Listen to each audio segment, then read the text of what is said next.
Hello students, मैं हूं आपका एजुकेटर कमलाक्ष झा। 31 अगस्त 2020 का करंट अफेयर्स का ये लेक्चर आप लोग देख रहे हैं। इस लेक्चर में हम लोग वेरियस सोर्सेज से न्यूज़ को कवर करते हैं, जैसे कि the Hindu, Indian express, times of India, life mint जैसे जो न्यूज़पेपर्स होते हैं उनकी न्यूज़ को कवर किया जाता है। पीआईबी की रिपोर्ट्स को डिस्कस करते हैं। राज्यसभा टेलीविजन में जो भी इंपॉर्टेंट न्यूज़ डिस्कशन डिबेट्स आती हैं उनको डिस्कस करते हैं, प्लस वेरियस मैगजीन जैसे कि ईपीडब्ल्यू, डाउन टू अर्थ के भी आर्टिकल्स को कवर करते हैं। इन शॉर्ट गाइज, अगर आपने इस लेक्चर को पूरा एंड तक देखा तो आपको किसी भी सोर्स से करंट अफेयर्स को प्रिपेयर करने की आवश्यकता नहीं होने वाली है। एंड आप में से जो भी स्टूडेंट सिविल सर्विसेज एग्जामिनेशन की तैयारी कर रहे हैं उनके लिए मैंडेटरी है इस पूरे लेक्चर को एंड तक देखना। प्रीलिम्स और मेंस दोनों पॉइंट ऑफ व्यू से हम लोग यहाँ पर न्यूज को कवर करते हैं। इंग्लिश हिंदी दोनों में न्यूज यहाँ पर कवर की जाती है। एंड जिस प्रकार से सिविल सर्विसेज में हम लोग को जीएस पेपर 1, 2, 3, 4 देखने को मिलता है, तो यहाँ पर उसी के अकॉर्डिंग हम लोग न्यूज को भी कवर करते हैं। तो आप देख सकते हैं पेपर 1 और पेपर 2 के कुछ टॉपिक्स हैं जो आज हम लोग डिस्कस करने वाले हैं, और ये पेपर 3 का टॉपिक हम लोग आज देखेंगे। एंड लेक्चर को स्टार्ट करने से पहले मैं आप लोग को बता दूं गाइस कि current affairs by Kamalaksh Jha channel का नाम है। चेक कर लीजिएगा आपने चैनल को सब्सक्राइब किया है कि नहीं। अगर नहीं किया है तो कर लीजिएगा और बेल आइकन पे भी जरूर हिट कीजिएगा। इससे लेक्चर्स की हर एक नोटिफिकेशन अपडेट्स आपको टाइम पर मिल जाएगी। इसी नाम से एक टेलीग्राम का चैनल भी है जिसको आप ज्वाइन कर सकते हैं। एंड आप चाहें तो मेरे नाम को फेसबुक पे सर्च करके मुझे फॉलो कर सकते हैं। सो चलिए गाइस, फिर समय ना वेस्ट करते हुए फटाफट लेक्चर को शुरू कर लेते हैं। तो पेपर 1 से रिलेटेड जो पहली न्यूज है, इसमें बताया जा रहा है कि टोगो अफ्रीका के अंदर पहली कंट्री बन गई है जहां से अफ्रीकन ट्राइपैनोसोमियासिस, या फिर जिसको स्लीपिंग सिकनेस बीमारी जिसको हम लोग कहते हैं, स्लीपिंग सिकनेस ये डिजीज है, तो ये पूरी तरह से यहां से खत्म हो गई है। तो अफ्रीका में आप देखो टोगो की लोकेशन, कभी कभी डायरेक्टली लोकेशन से रिलेटेड क्वेश्चन आते हैं, तो ये टोगो नाम की कंट्री आपको यहाँ पर दिखाई दे रही है वेस्टर्न अफ्रीका में। तो यहां से अफ्रीकन ट्राइपैनोसोमियासिस नाम की एक बीमारी है जिसको स्लीपिंग सिकनेस के नाम से जाना जाता है, ये पूरी तरह से खत्म हो गई है। ये बीमारी एक पैरासाइट के थ्रू फैलती है और ये एक इंसेक्ट है, सेटसी फ्लाइज। सेटसी जो है वो ये फ्लाई हम लोग को देखने को मिलती है, यानी कि मक्खी है, ये सेटसी इसका नाम है। और ये मक्खी जो है वो मधुमक्खी के साइज जितनी बड़ी हम लोग को नजर आती है, दिखाई देती है, बट ये ग्रे ब्राउन कलर की एक इंसेक्ट जो है वो देखने को मिलती है। तो इसके काटने से जो है ये बीमारी होती है लोगों में। और ये सभी की सभी मक्खियां जो है ये इस प्रकार की बीमारी को, इस प्रकार की डिजीज को जो है वो फैलाती नहीं है। इनमें से कुछ ही सिर्फ मक्खियां होती हैं, कुछ ही इन्फेक्टेड सेटसी फ्लाइज होती हैं जो कि इस बीमारी को ह्यूमंस में ट्रांसमिट करती है, राइट। और ह्यूमंस को जब ये बीमारी होती है तब उस समय ह्यूमंस जो है उनकी बॉडी पूरी वीक हो जाती है, यानी कि काफी थके हुए वो महसूस करते हैं, थकान उनको हो जाती है और चक्कर आने लगते हैं। और अधिकतर उनका जो पूरे 24 घंटे में जो समय जो होता है, अधिकतर मैक्सिमम टाइम वो सोते ही रहते हैं, बेड पे ही रहते हैं कंप्लीटली। तो ये एक प्रकार की डिजीज जो है वो अफ्रीका में बहुत ज्यादा हम लोग को देखने को मिलती है, और अफ्रीका में ही पाई जाने वाली ये मक्खियां हैं सेटसी फ्लाइज, तो उनके कारण ये डिजीज होती है, ठीक है। तो इसके बारे में एक जनरल आपको जानकारी होनी चाहिए। और टोगो ने एलिमिनेट कर दिया है इस डिजीज को पूरी तरह से, यानी कि इस कंट्री ने, इस कंट्री के अंदर अब हम लोग को अभी ये डिजीज जो है वो एट प्रेजेंट नहीं देखने को मिल रही, अफ्रीकन ट्राइपैनोसोमियासिस। तो इसका नाम भी थोड़ा याद रखना, कभी कभी ऐसे भी क्वेश्चन आ जाते हैं कि ट्राइपैनोसोमियासिस अभी न्यूज में था, क्या ही है। तो याद रखना एक डिजीज है और अफ्रीका के अंदर ये डिजीज हम लोग को देखने को मिलती है। और ये डिजीज किसके कारण होती है? मक्खियों के कारण। और मक्खी का नाम क्या है? सेटसी, ठीक है। तो ये चीज आप लोग को थोड़ा सा पता होना चाहिए इसके बारे में। अब नेक्स्ट न्यूज की बात करेंगे, तो देखिए अंडमान एंड निकोबार आइलैंड पे आप लोग को पता है कि काफी सारे ट्राइबल ग्रुप्स हम लोग को देखने को मिलते हैं। तो ये देखो नॉर्थ सेंटिनल आइलैंड, ये जो आपको दिखाई दे रहा है, यहाँ पर जो ट्राइब होती है वो सेंटिनलीज ट्राइब्स हम लोग को देखने को मिलती है, राइट। सेंटिनलीज ट्राइब याद आ रहा है, अपन ने पिछले साल इसके बारे में डिस्कस किया था। यहाँ पर एक जर्नलिस्ट, फॉरेन जर्नलिस्ट गए थे चुपचाप बिना परमिशन के इन ट्राइबल ग्रुप से मिलने के लिए, बातचीत करने के लिए, बट वो गए तो थे सेंटिनल आइलैंड पे बट वापस लौट के नहीं आए, क्योंकि ये जो ट्राइबल ग्रुप्स हैं ये अपने पास किसी को भी जो है वो आने नहीं देते हैं। तो ये, और कहा जाता है दुनिया की सबसे डेंजरस ट्राइब जो है वो सेंटिनल ट्राइब हम लोग को देखने को मिलती है, या फिर Sentinelese tribe north sentinel island पे हम लोग को देखने को मिलती है। आप अगर साउथ अंडमान आइलैंड की तरफ देखोगे तो उसके वेस्टर्न रीजन पर आपको ये नॉर्थ सेंटिनल आइलैंड यहाँ पर दिखाई देगा, और यहीं पर ही रहती है ये ट्राइब। इन्होंने मॉडर्न वर्ल्ड से अपने आप को दूर करके रखा हुआ है। जैसे कि आपने बुक्स वगैरह में देखा होगा, अर्ली मैंस जैसे अपना जीवन को सर्वाइव किया करते थे, अर्ली मैंस, वैसे ही ये अपने जीवन को जो है वो आज की डेट में सर्वाइव करते हैं। यानी कि कोई मॉडर्न टेक्नोलॉजी इनके पास नहीं है, और जो आज की डेट का जो मॉडर्न वर्ल्ड है उनसे इनका कोई संपर्क नहीं। ये किस प्रकार से अपने जीवन को जीते हैं तो उसके बारे में भी किसी को कोई अंदाजा नहीं है, आइडिया नहीं है। कुछ तस्वीरें बस मिली हैं एयरक्राफ्ट्स के थ्रू, यानी कि ऊपर से हेलीकॉप्टर्स वगैरह जब निकले थे तो उन्होंने इनकी कुछ तस्वीरें देखी। तो जब खींच रहे थे, वो रिकॉर्ड कर रहे थे उनकी तस्वीरें, तो ये वहां से तीर जो है वो मार रहे थे। तो आप समझ ही सकते हैं कि ये तीर और ये वेपन्स वगैरह इस प्रकार के जो अर्ली मैंस यूज किया करते थे, तो वही सब चीजें जो है वो इनके जीवन पे हम लोग को देखने को मिलती है। बट एग्जैक्टली और भी क्या है इनका हैबिटेशन, किस प्रकार का है, क्या एक्टिविटीज है इनकी, कोई किसी को नहीं पता, किसी को इसके बारे में कोई आइडिया नहीं है। ये टॉपिक पिछले साल न्यूज में था क्योंकि एक जर्नलिस्ट, फॉरेन जर्नलिस्ट गए थे इस आइलैंड पे, बट वो लौट के नहीं आए, मतलब कि उन ट्राइबल ग्रुप्स ने उसको मार दिया होगा, स्वाभाविक सी बात है, राइट। तो इसको लेकर ये काफी ज्यादा न्यूज में था। और अभी ये टॉपिक अगेन ग्रेट अंडमानी ट्राइब को लेकर न्यूज में हम लोग को इसलिए देखने को मिल रहा है क्योंकि यहाँ पर बताया जा रहा है कि ये जो ग्रेट अंडमानी ट्राइब जो है उनके 5 सदस्यों को कोरोना वायरस पॉजिटिव हो गया है। तो इसलिए ये टॉपिक जो था वो न्यूज में हम लोग को देखने को मिला था। तो आपको ये पता होना चाहिए कि ग्रेट अंडमानी ट्राइब कहाँ पर है, तो याद रखना अंडमान एंड निकोबार आइलैंड पे देखने को मिलता है। हालांकि आपको नाम से ही समझ में आएगा अंडमानीज। इसके अलावा जैसे कि सेंटिनल ट्राइब के बारे में पता होना चाहिए, और ओंगेस के बारे में पता होना चाहिए, जारवास के बारे में पता होना चाहिए, शॉम्पीन्स, राइट। तो ये कुछ ट्राइबल ग्रुप्स के नाम है और ये पर्टिकुलरली वल्नरेबल ट्राइबल ग्रुप्स हैं, यानी कि ट्राइबल ग्रुप्स जो होते हैं ना, ट्राइब्स जो होती हैं उनमें से भी जो सबसे पिछड़े होते हैं, बैकवर्ड होते हैं, वो पर्टिकुलरली वल्नरेबल ट्राइबल ग्रुप की कैटेगरी में आ जाते हैं, जिनमें से ये कुछ अंडमान के अंदर हम लोग को देखने को मिलता है, ठीक है, जिसका एक आपको आइडिया होना चाहिए। और ग्रेट अंडमानी ट्राइब की यहाँ पर चर्चा हो रही है, तो इनके बारे में अगर बात करें तो जेरू डायलेक्ट इनकी जो बोली है, यानी कि जो ये बोलते हैं, तो वो जो बोली होती है इनकी डायलेक्ट जो होता है वो जेरू कहलाया जाता है।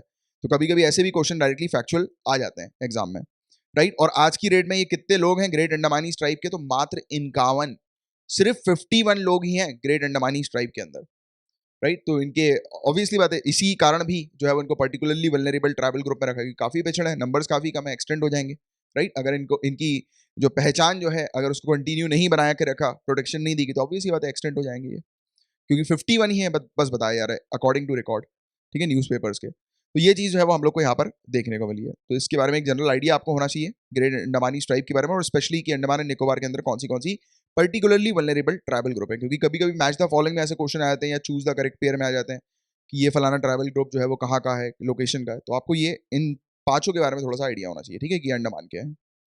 और पेपर 1 से रिलेटेड सिर्फ इतने ही टॉपिक थे। Now we will move on to paper 2। अच्छा ये रिपीट हो गया, सॉरी, ये अनाउंसमेंट जो करी थी मैंने सैटरडे को करी थी, बट हाँ एक और अनाउंसमेंट ये है कि जैसे कि आज लास्ट डे है अगस्त का, और जिन बच्चों ने ऑलरेडी अगस्त का पेड मंथली पैकेज जो है वो परचेज किया होगा, उनको रिन्यू कराना है, यानी कि उनको सितंबर का फिर से चाहिए।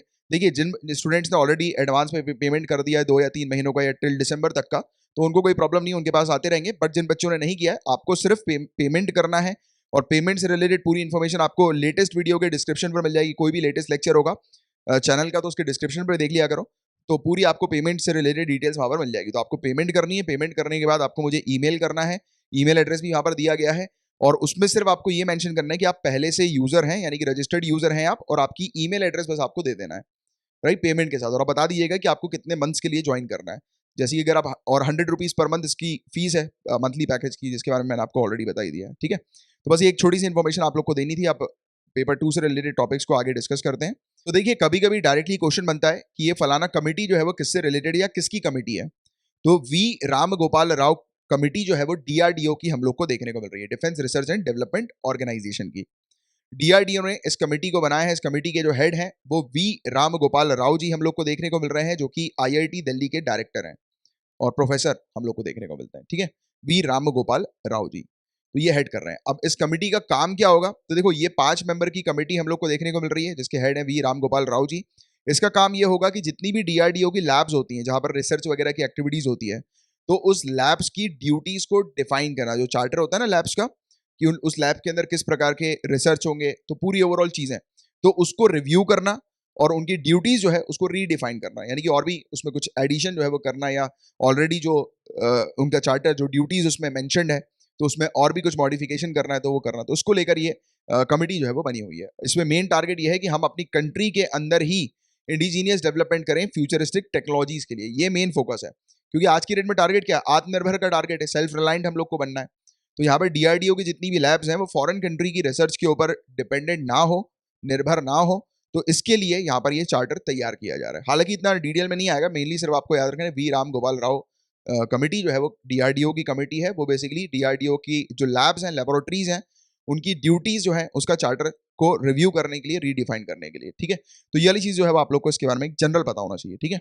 न्यूज की बात करें तो बताया जा रहा है department of pension and pensioners welfare, जो कि ministry of personnel public grievances and pension के अंडर हम लोग को देखने को मिलती है। इसने डिसाइड किया है कि ये इलेक्ट्रॉनिक पीपीओ, ई पीपीओ को, इलेक्ट्रॉनिक पेंशन पेमेंट ऑर्डर को डिजी लॉकर के साथ लिंक करवाएंगे, इंटीग्रेट करवाएंगे। और ये बेसिकली कोरोना वायरस पेंडेमिक के चलते हम लोग को देखने को मिल रहा है कि लोग बाग अगर ये डॉक्यूमेंट लेकर आएंगे अपने साथ, यानी कि फिजिकल रिसीट अपनी लेकर चलेंगे, तो ऑब्वियसली बात है कि अगर इस पेपर पर इन्फेक्शन लग गया, क्योंकि आपको पता है कि पेपर के थ्रू, कैश के थ्रू, मनी के थ्रू जो है ये इन्फेक्शन फैल सकता है कोरोना वायरस का। तो ये इन्फेक्शन ना फैले, ये पेपर जो है वो का एक्सचेंज हम लोग को इस प्रकार का ना देखने को मिले, किसी प्रकार की फिजिकल रिसीट वगैरह चीज ना देखने को मिले, तो इसलिए इसको डिजिटलाइज कर दिया है।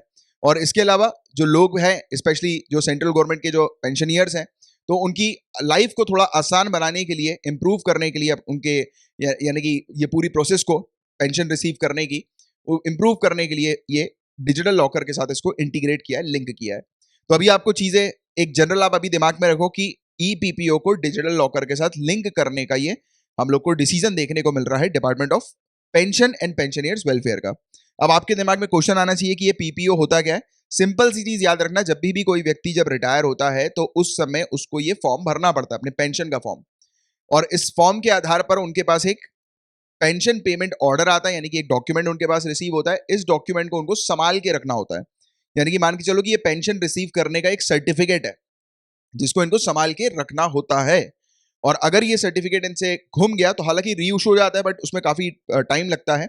और पेंशन रिसीव करने का ये मेन डॉक्यूमेंट हम लोग को देखने को मिलता है, जो कि उनको कैरी करके बैंक्स वगैरह भी समय समय पर ले जाना पड़ता है, राइट। तो इस प्रकार के फिजिकल कॉपी की रिक्वायरमेंट ना हो, तो इसीलिए इसको डिजी लॉकर के साथ जो है वो इंटीग्रेट करने के ऊपर ये डिसीजन हम लोग को देखने को मिल रहा है। क्योंकि डिजी लॉकर होगा तो डिजी लॉकर से फायदा क्या होगा, एक व्यक्ति अपने स्मार्टफोन पर अपनी डिजी लॉकर एप्लीकेशन के थ्रू या वेबसाइट पर ये डिजी लॉकर को कहीं से भी किसी भी जगह से ओपन करके जो है वो अपना फॉर्म प्रिंट करा सकते हैं, या फिर अधिकारियों को, यानी कि जो भी ऑफिशियल है जो मांगते हैं वेरिफिकेशन के लिए उनका पीपीओ, तो उनको ये दिखा सकते हैं फोन पे कि उनके पास ये पीपीओ अवेलेबल है, और उसी के थ्रू जो है ये ट्रांसफर भी हो जाता है, शेयर हो जाता है, राइट, ऑफिसेस को वेरियस जिसको भी उनको शेयर करना है कि नहीं। तो ये यहाँ पर पूरी चीज थ्योरी में लिखी हुई है जो मैंने आपको अभी एक्सप्लेन करी, कि ये कोई भी पेंशनर जिसको इंस्टेंट प्रिंट आउट चाहिए तो वो कहीं से भी, यानी किसी भी जगह पर मौजूद होना हो, वो मैटर नहीं करेगा। बस उनको अपने डिजिटल लॉकर अकाउंट पे लॉगिन करना है और अपने पीपीओ का प्रिंट आउट निकाल लेना है, तो लेटेस्ट कॉपी जो होगी पीपीओ की उनकी प्रिंट हो जाएगी, है कि नहीं। और ये परमानेंट रिकॉर्ड के तौर पर हम लोग को देखने को मिलेगा, उनके डिजिटल लॉकर पे रहेगा। और ये भी कहा जा रहा है कि जिन लोगों को पीपीओ मिलने में देरी होती है, यानी कि जो भी पेंशन, मैंने अभी आपको स्टार्टिंग में समझाया कि जिन जिन लोग को पेंशन चाहिए होती है उनको एक फॉर्म भरना रहता है, तो पेंशन धारक जो होंगे उनको डायरेक्टली उनके डिजिटल लॉकर में उनका पीपीओ जो है वो उनको ई पीपीओ बेसिकली उनको मिल जाएगा, नए पेंशनर्स को। ये वाली चीज यहाँ पर बताई जा रही है, उनको ये हैंडल करने की आवश्यकता नहीं कि फिजिकली इसको जो है वो कहीं पर भी नहीं ले जाना उनको, ठीक है। तो फिजिकल कॉपी की हैंडलिंग को यहाँ पर एलिमिनेट किया गया है। और ये पूरी जो फैसिलिटी है वो किसके द्वारा क्रिएट की गई, भविष्य सॉफ्टवेयर के द्वारा। तो ये वाली चीज भी आपको एक पता होनी चाहिए। इसके अलावा ये as a single window platform की तरह काम करेगा पेंशनर्स के लिए। जैसे ही पेंशन उनकी शुरू होती है और उनकी खत्म होने तक, यानी कि पेंशन की जो पूरी प्रोसेस है स्टार्टिंग टू एंड तक का, ये एक सिंगल विंडो प्लेटफॉर्म के तौर पर हम लोग को देखने को मिल रहा है, ठीक है। तो ये बस बेसिक आइडिया, बेसिक जानकारी इससे रिलेटेड आपको पता होनी चाहिए। बाकी डिजी लॉकर के बारे में पेपर 3 के अंदर मैंने आप लोग के लिए एक क्वेश्चन भी रखा हुआ है, तो अभी जब पेपर 3 हम लोग स्टार्ट करेंगे तब मैं आपको डिजी लॉकर के बारे में बता दूंगा, ठीक है। अभी के लिए सिर्फ इतनी चीज आप जान के रखो, ठीक है। तो इस न्यूज की चर्चा करें तो देखिए यहाँ पर बात हो रही है एक ड्राफ्ट के बारे में। हेल्थ डेटा मैनेजमेंट पॉलिसी का ड्राफ्ट अभी रिसेंटली रिलीज किया है पब्लिक डोमेन में, ये नेशनल हेल्थ अथॉरिटी के द्वारा किया गया है। तो देखिए गाइस, मैंने आपको हमेशा कहा है कि ड्राफ्ट वाले जो क्वेश्चंस होते हैं वो हमारे लिए, यानी कि जो टॉपिक्स होते हैं वो हमारे लिए उतने इंपॉर्टेंट नहीं होते हैं। इसमें प्रीलिम से रिलेटेड डायरेक्टली ड्राफ्ट वाले क्वेश्चंस कभी नहीं बनेंगे, और डायरेक्टली कभी भी मेंस में ऐसा कोई ड्राफ्ट वाला क्वेश्चन जो है वो आपके लिए नहीं आएगा, राइट। क्योंकि ड्राफ्ट एक ऐसी चीज होती है जो टेम्पररी नेचर की होती है, कुछ दिनों में या कुछ हफ्तों में या कुछ महीनों में उसके अंदर चेंजेस होते हैं। क्योंकि ड्राफ्ट जो रिलीज किया जाता है उसमें जो भी चीज है मेंशन्ड है, तो या तो उसमें उसको कुछ मॉडिफाई करने के पर्पस के लिए किया जाता है, क्योंकि ये अभी तक फाइनलाइज नहीं हुई होती है। अभी पब्लिक डोमेन में इसको रिलीज किया गया है जिससे कि पब्लिक का सजेशन आए इस ड्राफ्ट के ऊपर, राइट। तो ये ड्राफ्ट में अगर कुछ चीज है उसको निकाला भी जा सकता है, कुछ नई चीज ऐड किया जा सकता है, तो ये टेम्पररी नेचर के होते हैं ड्राफ्ट्स। तो इसलिए ड्राफ्ट्स हमारे लिए काम के नहीं होते, बट इसमें कुछ इंपॉर्टेंट चीजें मिल जाती हैं जो कि मेंस में जो है आप उपयोग कर सकते हैं। तो देख लेते हैं ये हेल्थ डेटा मैनेजमेंट पॉलिसी का जो ड्राफ्ट है, जो अभी नेशनल हेल्थ अथॉरिटी के द्वारा रिलीज किया गया पब्लिक डोमेन में, तो इसमें क्या चीज मेंशन्ड है, ठीक है। तो देखो, ये पॉलिसी जो है ये नेशनल डिजिटल हेल्थ मिशन का एक पार्ट हम लोग को देखने को मिल रहा है। और अगर आपको याद आ रहा होगा तो हम लोगों ने कुछ समय पहले नेशनल हेल्थ अथॉरिटी और नेशनल हेल्थ आईडी सिस्टम को भी डिस्कस किया था कि सरकार एक हेल्थ आईडी को बनाने के ऊपर काम कर रही है। जिन स्टूडेंट्स ने वाला जो टॉपिक नहीं देखा है वो 18 अगस्त 2020 के लेक्चर में जाके देख लीजिएगा। आपको यूट्यूब के सर्च कॉलम पे सिर्फ सर्च करना है 18 अगस्त, उसके आगे लिख देना है कमलाक्ष झा। तो सबसे पहला जो वीडियो आएगा वो यही वाला आएगा। इसमें आप 26 मिनट पे आप वीडियो देखना शुरू करिएगा, तो 26 मिनट और 26 मिनट 49 सेकंड पे ये दोनों जो टॉपिक्स हैं वो एक साथ ही हैं। नेशनल हेल्थ अथॉरिटी के बारे में भी आपको पता लग जाएगा, जिसने ये ड्राफ्ट जो है वो अभी रिसेंटली रिलीज किया।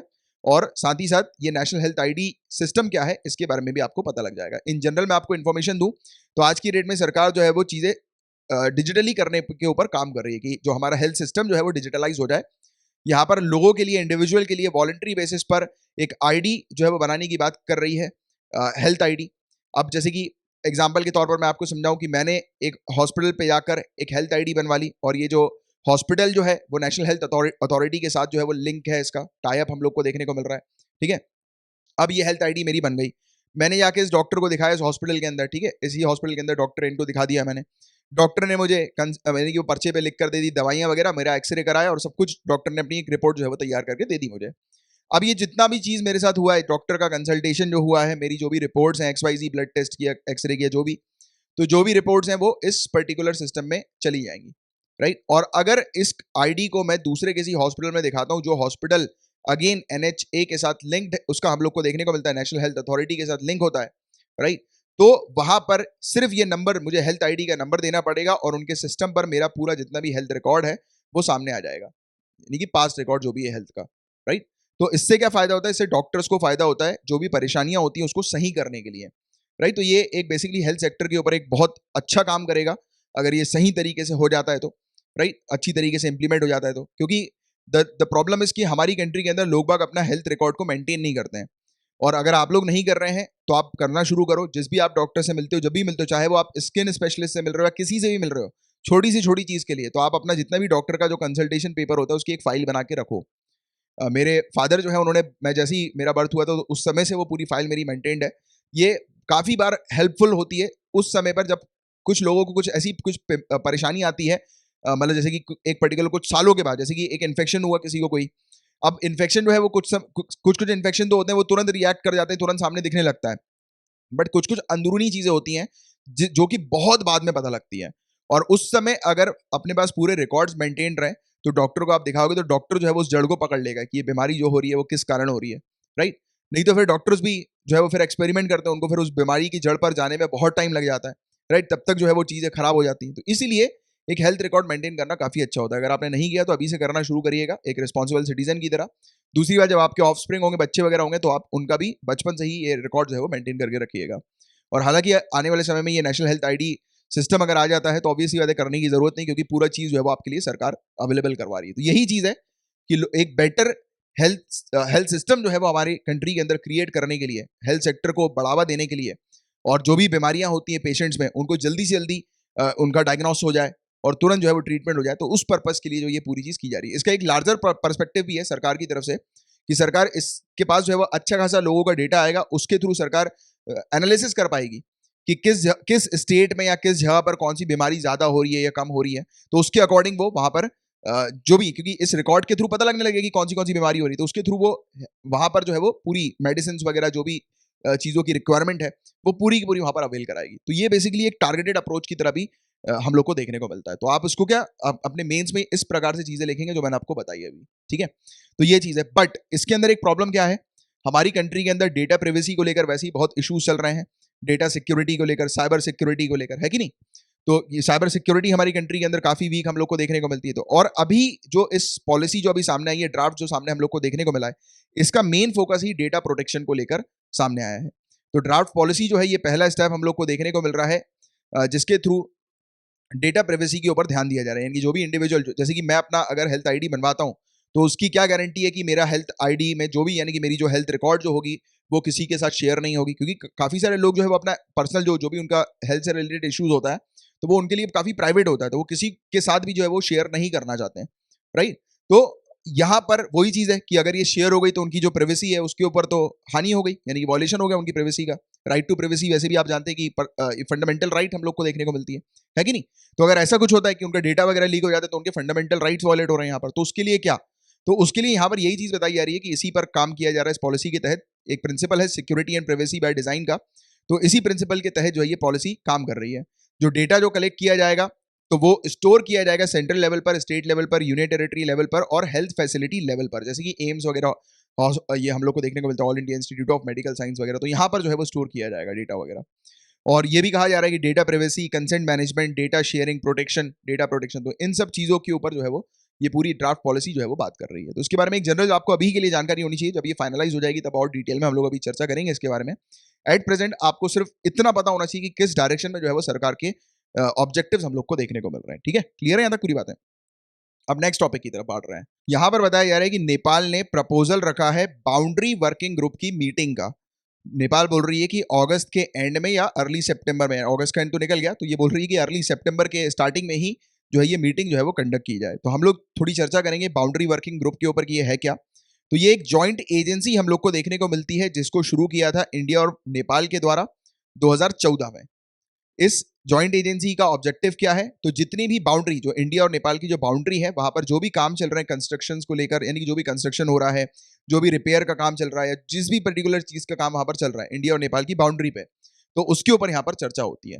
और जो नो मैन्स लैंड जो है, यानी कि कुछ ऐसी जमीन हम लोग को देखने को मिलती है जो ना इंडिया की है ना नेपाल की है, तो उसके ऊपर भी क्लियरेंस के ऊपर काम चलता है कि वहां पर जो है वो कौन से प्रोजेक्ट जो है वो स्टैब्लिश होने चाहिए। और भी दूसरे जो टेक्निकल टास्क वगैरह जो होते हैं इंडिया नेपाल की बाउंड्रीज के ऊपर हम लोग को देखने को मिलता है, यानी कि उसी के समीप जो होते हैं जो भी प्रोजेक्ट्स वगैरह, तो उस पर जो है वो यहाँ पर बातचीत होती है, चर्चा होती है। और इस पूरी चीज को जो है वो सर्वेयर जनरल ऑफ इंडिया के द्वारा किया जाता है। उसी के अंडर ये पूरी चीज जो होती है वो हम लोग को देखने को मिलती है। और बाउंड्री वर्किंग ग्रुप जो है गाइस, ये फॉरेन सेक्रेटरीज की मीटिंग से काफी अलग हम लोग को देखने को मिलता है। और यहाँ पर जो डिस्कशन होता है, जैसे अभी जो एट प्रेजेंट जो डिस्कशन हम लोग को देखने को मिलेगा यहाँ पर, वो काला पानी बॉर्डर डिस्प्यूट को लेकर देखने को मिलेगा। और इसके बारे में हम लोग पहले भी कई बार डिस्कस कर चुके हैं। ये वाला जो रीजन आपको दिखाई दे रहा है इंडिया और नेपाल का, ये उत्तराखंड का रीजन आपको देखने को मिल रहा है। तो यहाँ पर आप देखो काला पानी आपको दिखाई देगी, लिपू लेक आपको दिखाई देगी। इसके बारे में अपन चर्चा कर भी चुके हैं पहले काफी डिटेल में। और अभी रिसेंटली नेपाल ने एक अपना मैप भी जारी किया था। एक मैप के थ्रू इसने ये जो विवादित जो टेरिटरी है, डिस्प्यूटेड जो एरिया हम लोग को देखने को मिलता है इंडिया और नेपाल के बीच का, तो इसको भी इसने नेपाल की बाउंड्री के अंदर जो है वो दिखाया हुआ था। यानी कि ये घोषणा करी हुई थी कि जो काला पानी का रीजन है और जो डिस्प्यूटेड टेरिटरी है इंडिया और नेपाल के बीच में, वो नेपाल की है। तो इसने मैप दिखाकर ये वाली घोषणा कर दी। तो उसको लेकर भी इंडिया और नेपाल के बीच में कुछ इश्यूज वगैरह बढ़ते हुए हम लोग एट प्रेजेंट जो है वो नजर आ रहे हैं। और इसके अलावा यहाँ की जो रूलिंग पार्टी है उसने भी कई बार ऐसे दावे किए हुए हैं। और अभी याद आ रहा होगा आपको, अपन ने कुछ समय पहले भी डिस्कस किया था कि इन्होंने बोला था कि नेपाल जो है वो राम की, जो भगवान राम जो है ना, उनकी जन्मभूमि है। ये इसने पहले बोला, फिर उसने बाद में जाकर बोल दिया कि भगवान बुद्ध जो है उनका जन्म जो हुआ था वो नेपाल में हुआ था, वो भगवान बुद्ध जो है वो नेपाल के सिटीजन है। तो ऐसी ऐसी कुछ चीज जो है वो उसने नेपाल की तरफ से हम लोग को देखने को मिल रही है। तो इंडिया और नेपाल के रिलेशन जो है वो आज के टाइम पर काफी वीक नजर आ रहे हैं। तो इंडिया और नेपाल के बारे में एक अच्छी जानकारी आप लोग को पता होनी चाहिए, स्पेशली ये भी कि बाउंड्री वर्किंग ग्रुप क्या है। तो इंडिया और नेपाल के बीच की एजेंसी है जो कि जो बाउंड्री जो है इंडिया और नेपाल की, उसके ऊपर कोई भी कंस्ट्रक्शन होता है, कोई भी रिपेयर का काम होता है, कुछ भी ऐसा कुछ होता है, कोई भी प्रोजेक्ट से रिलेटेड, तो यहाँ पर डिस्कशन होता है इस के अंदर। ठीक है, तो ये चीज हम लोग को देखने को मिलती है। तो ये वहां पर यही बात हो रही है कि काला पानी बॉर्डर डिस्प्यूट जो है उस पर चर्चा होगी, राइट। तो इसको लेकर ये टॉपिक जो था वो अभी न्यूज में था। तो इतनी जानकारी आपके लिए अभी एग्जामिनेशन परस्पेक्टिव से सफिशिएंट है। आगे की चर्चा करें, वर्ल्ड हेल्थ ऑर्गेनाइजेशन ने डिक्लेयर किया है अफ्रीका फ्री ऑफ पोलियो। यानी कि अब अफ्रीका में पोलियो के केसेस जो है वो पिछले 4 सालों से नहीं हम लोग को देखने को मिले हैं। तो इसलिए WHO वर्ल्ड हेल्थ ऑर्गेनाइजेशन ने अफ्रीका को पोलियो फ्री कॉन्टिनेंट जो है वो डिक्लेयर कर दिया है। और पोलियो वायरस और स्मॉल पॉक्स अब यहाँ पर अफ्रीका के अंदर नहीं है। तो ये दो चीज अफ्रीका में नहीं देखने को मिल रही, हट गई है, पोलियो वायरस और स्मॉल पॉक्स। ठीक है, तो इसकी एक जनरल आपको जानकारी होनी चाहिए। उड़े देश का आम नागरिक, कई बार इस टॉपिक को हम लोग पहले भी डिटेल में डिस्कस कर चुके हैं। आपको अभी के अभी वीडियो को पॉज करना है, आराम से ये क्वेश्चन पढ़िए, ये 3 स्टेटमेंट में से कौन सा स्टेटमेंट करेक्ट है बताइए, और मेरे एक्सप्लेन करने से पहले जो है नीचे कमेंट बॉक्स पर आंसर लिख दीजिएगा। उड़ान, उड़े देश का आम नागरिक, इसका फुल फॉर्म, ये एक रीजनल कनेक्टिविटी स्कीम है जिसको किसके द्वारा लॉन्च किया गया था? एयरपोर्ट अथॉरिटी ऑफ इंडिया के द्वारा। क्या इसको एयरपोर्ट अथॉरिटी ऑफ इंडिया के द्वारा लॉन्च किया था? नहीं, मिनिस्ट्री ऑफ सिविल एविएशन ने इसको लॉन्च किया था। तो फर्स्ट स्टेटमेंट हो गया अपना गलत, और फर्स्ट स्टेटमेंट अगर गलत हो गया तो एलिमिनेशन के थ्रू ही आपके पास डायरेक्ट आंसर आ गया है 2 और 3। तो ऐसी स्मार्ट चीजें भी किया करो, जैसे ही कोई स्टेटमेंट देखो अगर गलत है या सही है तो उसके बाद आप नीचे वाले ऑप्शंस काटा करो, राइट। बट तभी काटना जब 100% श्योर हो कि एक स्टेटमेंट सही है कि नहीं, क्योंकि मैं भी 100% श्योर हूं कि मिनिस्ट्री ऑफ सिविल एविएशन जो है उसके द्वारा ये लॉन्च किया गया। बट अगर बाई चांस में गलत होता तो मैं क्या कर देता, मैं गलत आंसर मार्क कराता, राइट। तो ऐसा भी नहीं करना है। आप पहले अपने हिसाब से अपने, यानी कि इसके ऊपर एक क्रॉस लगा दिया और जिसको आपको राइट टिक करना है तो उस पर आपने चूज कर लिया, बट फिर भी तीनों ही आपको देखना है। ऐसा गलती मत करना है कि एक आपका जो है वो आपने एलिमिनेट कर दिया और आप आगे बढ़ गए, राइट, अपना आंसर मार्क करके। कभी कभार ये भी चीज जो है वो कॉस्टली पड़ जाती है, क्योंकि कभी कभी करेक्ट की जगह इनकरेक्ट हो जाता है, या मतलब ऐसा पूरा क्वेश्चन स्टार्टिंग टू एंड एक एक वर्ड आपको पढ़ना है, ठीक है ना। दूसरे की बात करें, ये स्कीम जो है इसको सेंट्रल गवर्नमेंट और स्टेट गवर्नमेंट दोनों ने ही फंड किया है। बिल्कुल करेक्ट। इसका जो चौथा राउंड उड़ान का है ये दिसंबर 2019 में शुरू किया गया था। इसमें जो फोकस किया गया था वो नॉर्थ ईस्टर्न रीजन, हिली स्टेट्स और आइलैंड को जो है वो इसमें फोकस पे रखा था कि यहाँ पर इस जगह पर हम लोग जो है वो एयरपोर्ट्स वगैरह बनाएंगे, एयर कनेक्टिविटी जो है वो यहाँ पर स्टैब्लिश करेंगे, इंफ्रास्ट्रक्चर वगैरह बिल्डअप करके। तो इसका जो करेक्ट आंसर है वो 2 और 3 हम लोग को देखने को मिल रहा है, एयरपोर्ट अथॉरिटी ऑफ इंडिया का उड़ान। इसकी और थोड़ी चर्चा करेंगे इस, तो इसमें जो एयरपोर्ट जो कि already airport authority of India के द्वारा डेवलप किए गए हैं, तो उनको अभी प्रायोरिटी पे रखा गया है और उनको वायबिलिटी गैप फंडिंग जो है वो प्रोवाइड की जाती है इस स्कीम के तहत। अब वायबिलिटी गैप फंडिंग क्या है? तो कुछ नहीं है, सिंपल सी चीज बस ये याद रखना कि सरकार जो है वो कुछ कंट्रीब्यूशन करती है, एक्स्ट्रा कंट्रीब्यूशन ऐसे एयरपोर्ट्स के लिए जिन एयरपोर्ट्स को वायबिलिटी गैप फंडिंग दी जाती है, राइट। यानी कि और ये तभी दी जाती है जब ऐसे एयरपोर्ट्स पर कोई भी, यानी कि जैसे कि already airport authority of India ने उस एयरपोर्ट्स को बना दिया बट उसका इंफ्रास्ट्रक्चर उतना अच्छा नहीं है और दूसरी कोई कंपनी जो है वो यहाँ पर आकर इन्वॉल्व नहीं हो रही, यानी कि पीपीपी नहीं हम लोग को यहाँ पर नहीं देखने को मिल रहा है, पब्लिक प्राइवेट पार्टनरशिप के तहत, या फिर दूसरे स्टेक होल्डर्स यहाँ पर नहीं मिल रहे हैं, इन्वेस्टर्स नहीं मिल रहे हैं। तो जब किसी ऐसे प्रोजेक्ट में जब कहीं से भी कोई उम्मीद नहीं होती पैसे आने की, तो उस प्रोजेक्ट को वायबिलिटी गैप फंडिंग के थ्रू उस प्रोजेक्ट को जो है एक्स्ट्रा फंडिंग जो है वो ग्रांट्स वगैरह जो है, सहायता जो है वो प्रोवाइड की जाती है सरकार के द्वारा, राइट। और ये जो होता है ये ना कोई लोन होता है ना कुछ होता है, ये ग्रांट के तौर पर कंसिडर किया जाता है। जैसे कि सरकार ने दे दिया अपना कंट्रीब्यूशन, यानी कि दान दे दिया ऐसा आप मान लो, ठीक है, एक प्रकार का इजी तरीके से समझने के लिए, ठीक है। तो ये वाली चीज हमने देखी है। और उड़ान 4 के अंदर जो है हेलीकॉप्टर्स और सी प्लेन्स, जो एम्फीबियंस जो होते हैं ना प्लेन्स, एम्फीबियन प्लेन्स जो आपको मॉलदीव्स में नजर आते हैं अक्सर, तो वैसे ही जो है वो उसको भी जो है वो कंसिडर किया जा रहा है और हेलीकॉप्टर्स को भी कंसिडर किया जा रहा है।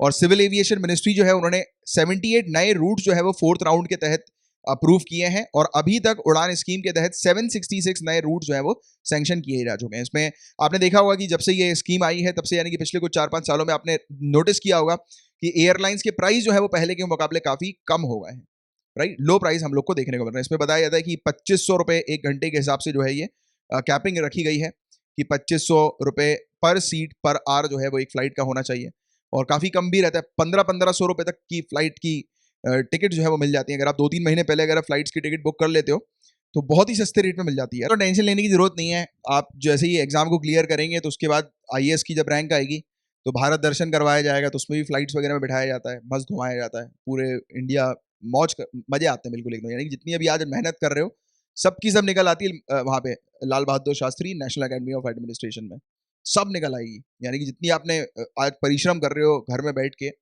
जब आप वहां पहुंचोगे ना, एक तो वो रैंक का अलग ही रुतबा रहता है, फर्स्ट पॉइंट। सेकंड पॉइंट, वहां पे इतनी फैसिलिटीज आपको देखने को मिलेगी, बिल्कुल शाही टाइप की फैसिलिटी, वो एरिस्टोक्रेसी जो होती है ना वो आप फील करोगे वहां पे। फिर उसके बाद फिर भारत दर्शन करवाया जाएगा, भारत दर्शन के बाद जब आपको अपनी डिस्ट्रिक्ट जो भी मिलेगी, उसके बाद आपका फॉरेन अटैचमेंट होगा, आपको यूके या फिर साउथ कोरिया जो है वो ले जाया जाएगा। तो बहुत मजे आएंगे यार। अभी एक बार अभी तो मेहनत करो बिल्कुल लग के, और जल्दी फिर जो है वो ये सब एंजॉयमेंट का टेस्ट जो है वो आप चखोगे। चलो आगे की चर्चा करें। तो अभी ऑनरेबल सुप्रीम कोर्ट की 5 जजेस की बेंच सामने आई, उन्होंने एक ऑर्डर पास किया जिस ऑर्डर में उन्होंने स्टेट्स को कहा है कि शेड्यूल कास्ट और शेड्यूल ट्राइब्स को सब क्लासिफाई करने के लिए, जैसे कि जो सेंट्रल लिस्ट के अंदर जो भी शेड्यूल कास्ट और शेड्यूल ट्राइब्स जो मेंशन्ड है, तो उसमें भी यहाँ पर कहा गया कि राज्यों को कि राज्य के अंदर जो भी, यानी कि उस शेड्यूल कास्ट या उस शेड्यूल ट्राइब में जो भी और पिछड़े वर्ग के लोग हैं, जो भी वीकेस्ट हैं, वीक में से, यानी कि शेड्यूल ट्राइब में भी जो सबसे वीकेस्ट हैं उनको आप क्लासिफाई करो और इस लिस्ट में जो है वो उसको शामिल किया जाए। यानी कि टारगेटेड अप्रोच यहाँ पर रखी जा रही है। और जजमेंट जो है गाइस ये इसलिए सामने आया क्योंकि पंजाब के अंदर हम लोग को देखने को मिला schedule caste and backward classes reservation and services act 2006 के सेक्शन 4 क्लॉज 5 के अंदर ये क्वेश्चन जो है वो उठा, क्योंकि यहाँ पर जो ऑलरेडी 50% रिजर्वेशन जो है वो शेड्यूल कास्ट को प्रोवाइड किया जा रहा है स्टेट के अंदर, बट इसमें बाल्मीकीज और मजहबी सिखों को ऐड करने को लेकर, इनको भी रिजर्वेशन अलॉट करने को लेकर जो था वो ये बिल जो है वो हम लोग को देखने को मिला था। अब ये जो है जैसे कि जो बैकवर्ड जो क्लास के यानी कि शेड्यूल कास्ट में भी या शेड्यूल कास्ट या शेड्यूल ट्राइब में भी जो बैकवर्ड लोग होते हैं, यानी कि पिछड़ों में भी जो सबसे पिछड़े हम लोग को देखने को मिलते हैं, तो यहाँ पर बेसिकली उनको टारगेट करने के लिए ये चीज कही गई राज्यों को कि वो शेड्यूल कास्ट और शेड्यूल ट्राइब को सब क्लासिफाई करें।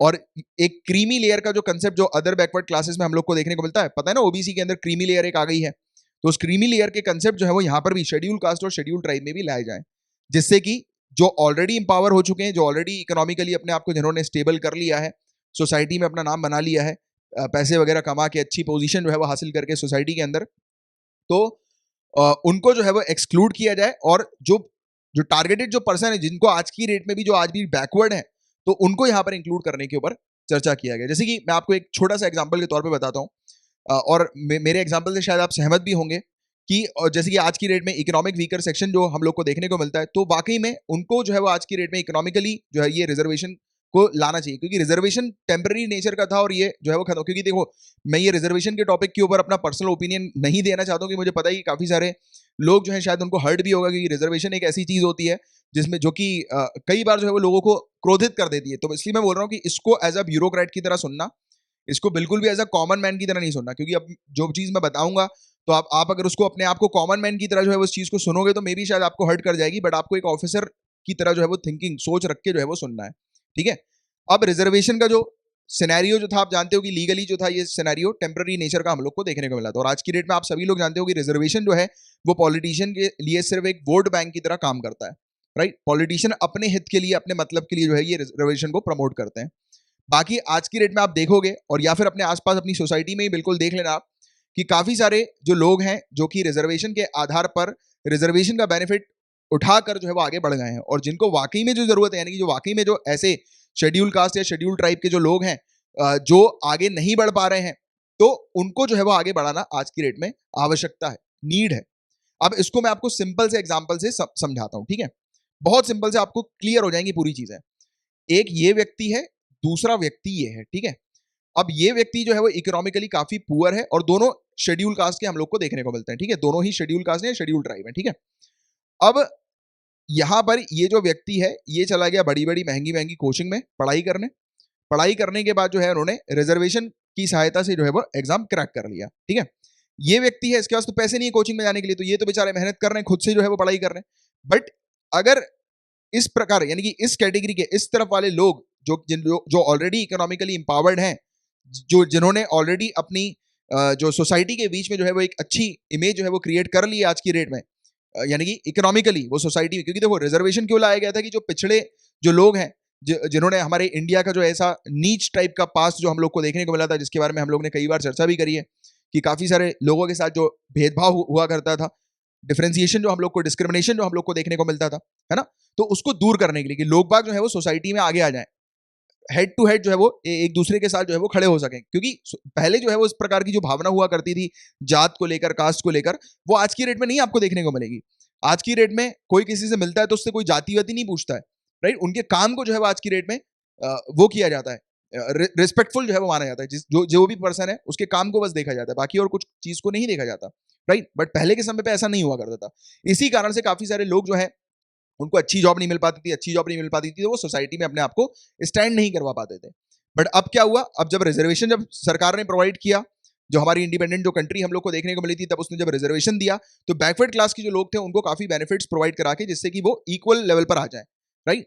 यानी कि फिर ऐसा एक सोसाइटी क्रिएट हो जाए कि जहां पर ये सब चीजें जो है वो मैटर ही ना करे, और जो कि आज की डेट में हो चुकी है, राइट। बट हाँ, फिर भी काफी सारी जगह पर नहीं हुई है, इसको भी हम लोग अवॉइड नहीं कर सकते। आज भी काफी सारी जगहों पर ये जात और ये धर्म और इन सब चीजों के ऊपर डिफरेंशिएशन हम लोग को ऑलरेडी देखने को मिलता है, और डिस्क्रिमिनेशन भी काफी ज्यादा देखने को मिलता है ना।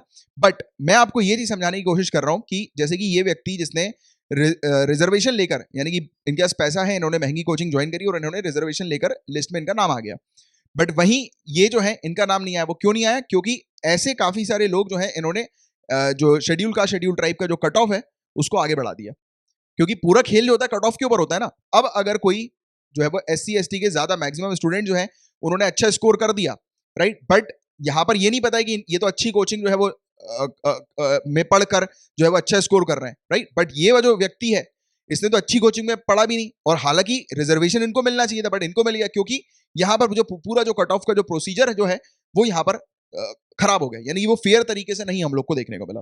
आप समझ पा रहे हो कि मैं किस चीज पर आपको एग्जैक्टली समझाने की कोशिश कर रहा हूं? तो यहां पर यही इन्हीं सब चीजों के ऊपर आज की डेट में चर्चाएं चल रही है, और इवन ऑनरेबल सुप्रीम कोर्ट तक ने ये वाली बात बोली है। तो आपको इस सिनेरियो पे चीजों को जो है वो मेंशन करना है आपके आंसर में, राइट। क्योंकि ऑनरेबल सुप्रीम कोर्ट यहां पर बोल रहे हैं, ठीक है। अगर कोई और बोल रहे होते, कोई पॉलिटिशियन बोल रहे होते, या इस प्रकार का इशू हो रहा होता, तो फिर मैं आपसे नहीं बोलता। बट ऑनरेबल सुप्रीम कोर्ट की वाली बात हम लोग को देखने को मिल रही है, राइट, कि इन्होंने स्टेट को बोला है कि जो वीकेस्ट जो है वीक में से जो सबसे वीकेस्ट है उनको टारगेट किया जाए और उनको प्रमोट किया जाए, और एक क्रीमी लेयर का कंसेप्ट जो है वो आगे चल के लाया जाए।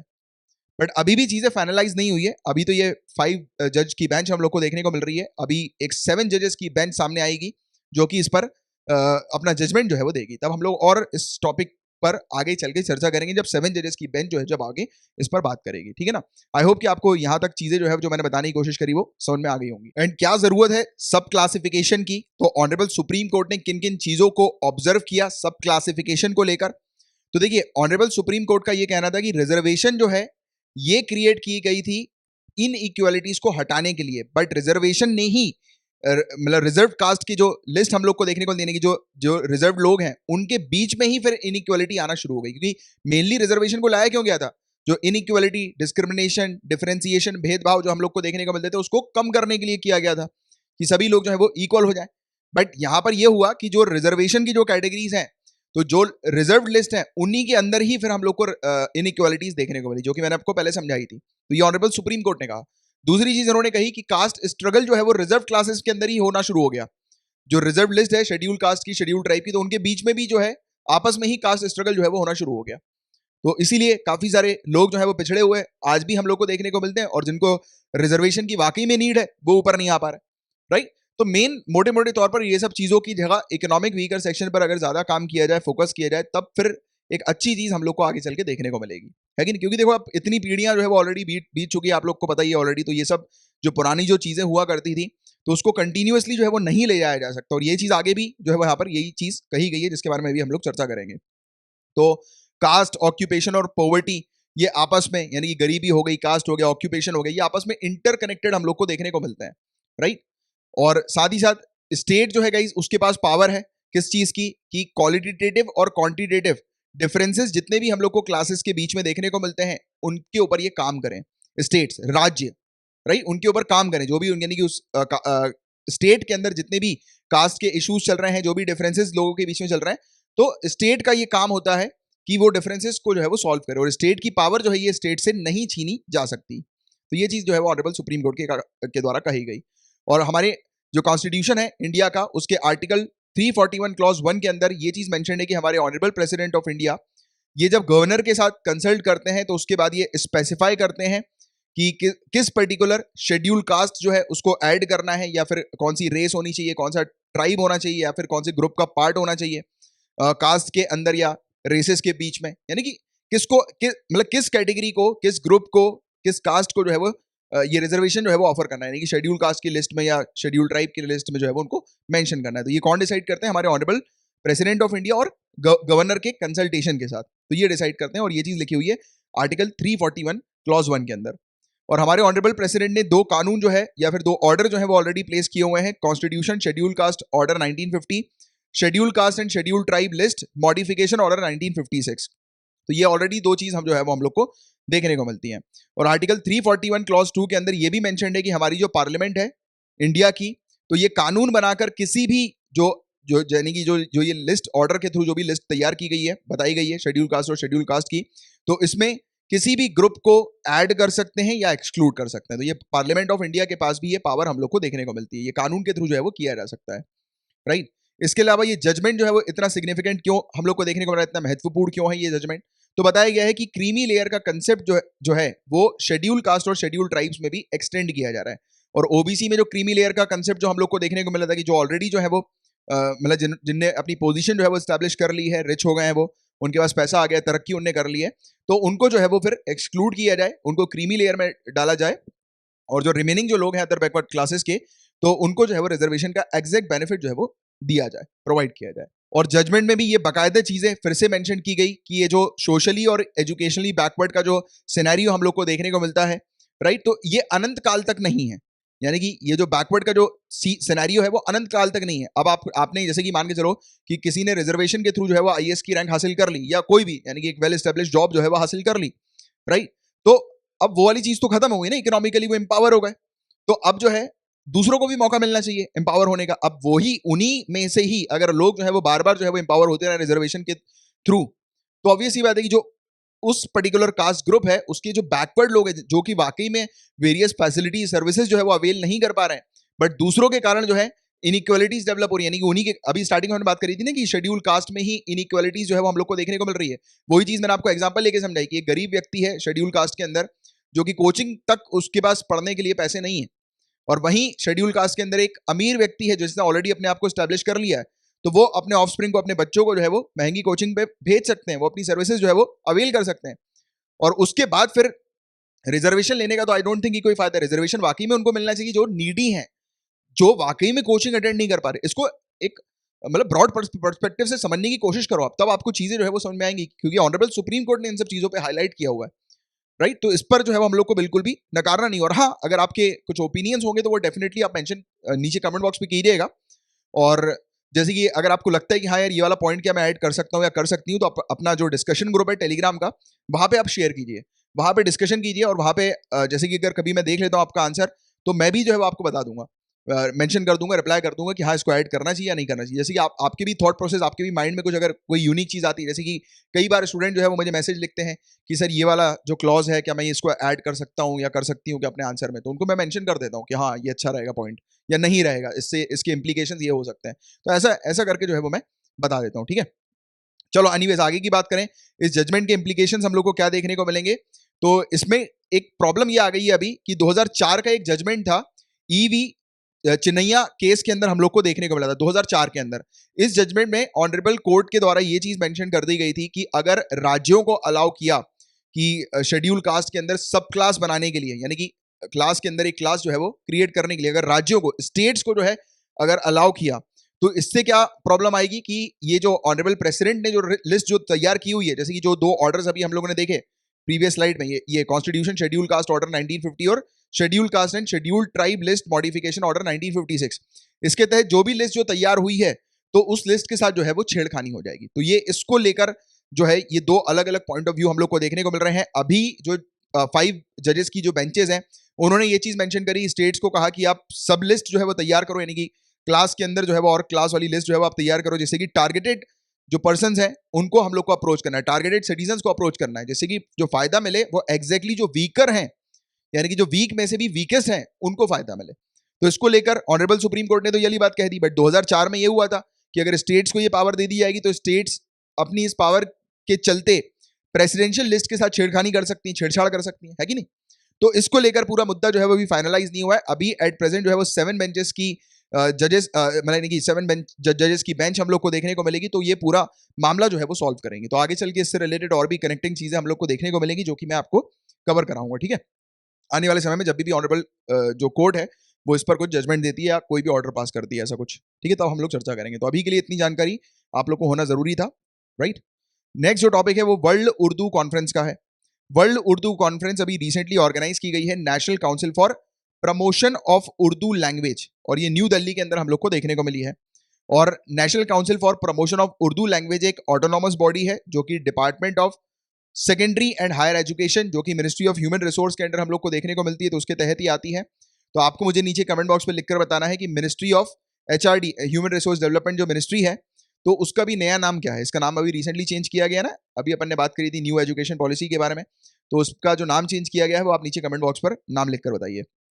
और ये 1996 में सेटअप की गई थी ये NCPUL national council for promotion of Urdu language, और ये नोडल एजेंसी के तौर पर हम लोग को देखने को मिलती है उर्दू लैंग्वेज के प्रमोशन के लिए। और उर्दू लैंग्वेज तो वाकई में बहुत ही शानदार है, मैं पर्सनली मुझे काफ़ी पसंद है उर्दू लैंग्वेज। जब भी मैं मतलब कोई मेरे फ्रेंड्स हैं मुस्लिम फ्रेंड्स, तो वो जब बोलते हैं तो इतना प्यारा लगता है, यानी कि सुनने में इतना अच्छा लगता है वो, कि आपने भी अगर कभी सुनी होगी तो आपको भी अच्छा लगता होगा, कि उर्दू बहुत ही शानदार मुझे लगती है। पता नहीं क्यों एक अलग ही उसमें एक मिठास टाइप की आती है, जब भी कोई बोलते हैं ना उर्दू में बात करते हैं तो बहुत ही तहजीब से, और जो वर्ड्स जो यूज़ किए जाते हैं वो मज़ा आ जाता है यार सुन के। तो ये मेरा एक पर्सनल था ओपिनियन, ऐसी मैंने उर्दू के बारे में बात हुई थी मैंने आपको बता दिया।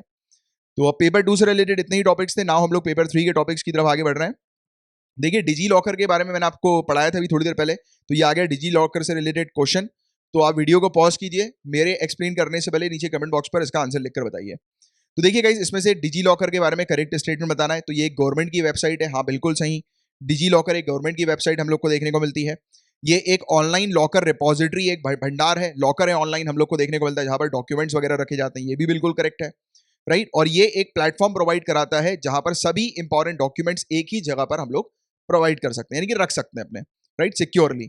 तो ये तीनों ही जो है वो बिल्कुल इसके करेक्ट हम लोग को देखने को मिलते हैं डिजी लॉकर के बारे में। तो ये डिजी लॉकर के बारे में इतनी जानकारी आपको होना चाहिए इन जनरल। अब देखिए यहां पर बात हो रही है वॉल्बैचिया मेथड के बारे में। क्वेश्चन ये बनेगा वॉल्बैचिया मेथड किससे रिलेटेड है। तो आपको ये क्लियरली पता होना चाहिए कि ये जो वॉल्बैचिया मेथड है ये डेंगू को खत्म करने से रिलेटेड हम लोग को देखने को मिल रहा है। इस मेथड के थ्रू डेंगू जो है वो बताया जा रहा है कि पॉपुलेशन से 77%, 77% जो है वो कम हो सकता है, खत्म हो सकता है। डेंगू की समस्या या डेंगू का डेंजर 77% तक खत्म हो सकता है। तो ये वॉल्बैचिया मेथड के बारे में हम लोग चर्चा करेंगे। तो इसके बारे में in prelims point of view से ये बेसिक चीज तो आपको एटलीस्ट स्टार्टिंग में पता होनी चाहिए।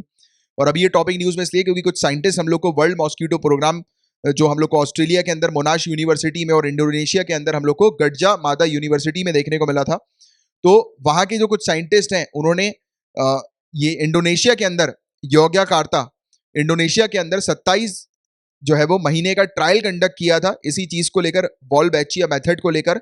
और बताया जा रहा है कि इनके जो रिजल्ट जो आया है वो बहुत ही शानदार आया है। रिजल्ट में ये पता लगा है कि अगर किसी कंट्री के अंदर डेंगू होता है तो उस कंट्री में वॉल्बैचिया मेथड के तहत 77% उस कंट्री की पॉपुलेशन से डेंगू जो है उसका जो डेंजर है वो रिड्यूस किया जा सकता है। यानी कि लोग जो है वो इन्फेक्टेड नहीं होंगे डेंगू से अगर इस मेथड को उपयोग करेंगे तो। अच्छा, ये पूरी प्रोसेस ये कैसे काम करती है? तो देखो साइंटिस्ट रिसर्चर ने क्या किया था, ये वॉल्बैचिया क्या है, ये एक प्रकार का बैक्टीरिया है।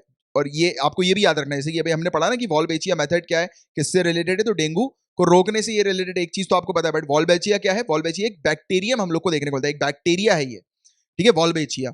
अब ये बैक्टीरिया मच्छरों में डाला जाएगा और स्पेशली कौन से मच्छर, जो मच्छर डेंगू फैलाने के लिए रिस्पॉन्सिबल होते हैं, वो कौन से होते हैं? ईडिस अजिप्टी। इसके बारे में भी आपने पढ़ा होगा, ये बहुत इंपॉर्टेंट है, कभी कभी डायरेक्टली इससे रिलेटेड क्वेश्चन आते हैं। ईडिस अजिप्टी ये जो डेंगू है उसको फैलाने के लिए रिस्पॉन्सिबल मच्छर बताया जाता है।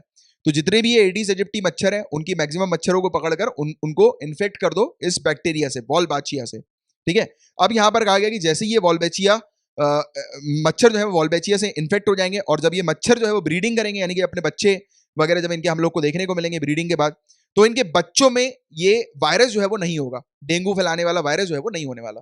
बट देखो अभी तक ये भी चीज क्लियर नहीं है साइंटिस्ट को कि ये वॉल्बैचिया के पीछे का क्या कारण है कि मच्छरों में डेंगू की प्रॉब्लम जो है वो हट जाती है, यानी कि मच्छर जो है वो डेंगू वायरस को प्रोड्यूस नहीं कर पाता, क्या कारण है। तो ये अभी किसी भी साइंटिस्ट को नहीं पता लग पाया प्रॉपर तरीके से। बट एक थ्योरी ये कहती है कि ये जो बैक्टीरियम है वॉल्बैचिया, ये क्या करता है, ये मच्छरों के अंदर से वायरस को जो है वो हटा देता है, जिससे कि मच्छर जो है वो उनके बच्चे जो है वो उनमें ये वायरस जाता नहीं है। बच्चों में वायरस नहीं आएगा तो ऑब्वियस ही बात है कि प्रॉब्लम जो है वो खत्म हो ही जाएगी डेंगू की, राइट। तो ये चीज जो है वो यहाँ पर कही गई है, ये वाली चीज जो है वो हमने देखी। तो आपको एक 3 चीजें बस आपको याद रखनी है। वॉल्बैचिया मेथड डेंगू को खत्म करने से रिलेटेड, आप ये फिगर जो है वो याद रख सकते हो, एक कंट्री के अंदर 77% पॉपुलेशन डेंगू से बच सकती है, राइट, क्योंकि उसमें वहां की कंट्री के अंदर जब मच्छरों को इन बैक्टीरियम से इन्फेक्ट कर दिया जाएगा तो ये मच्छर जो होंगे वो आगे अब वायरस को जो है वो प्रोड्यूस नहीं कर पाएंगे, यानी कि डेंगू वाले वायरस को प्रोड्यूस नहीं कर पाएंगे, और फिर वो प्रोड्यूस नहीं कर पाएंगे तो ट्रांसमिट नहीं करेंगे ह्यूमंस में, तो ह्यूमन को ये वायरस नहीं होगा, है कि नहीं। तो ये वाली चीज जो है वो यहाँ पर बताई गई है। डेंगू एक वायरल डिजीज है, इसके बारे में भी आप जानते हो। इंडिया और काफी सारी जो कंट्रीज है जहां पर ये हम लोग को देखने को मिलता है वायरस, डेंगू वायरस। और अगर बहुत सीवियर डेंगू इन्फेक्शन हो जाता है किसी को तो मृत्यु तक हो सकती है, और मौत के केसेस भी डेंगू के कारण आपने ऑलरेडी कई बार न्यूज़पेपर्स में पढ़े होंगे, सुने होंगे।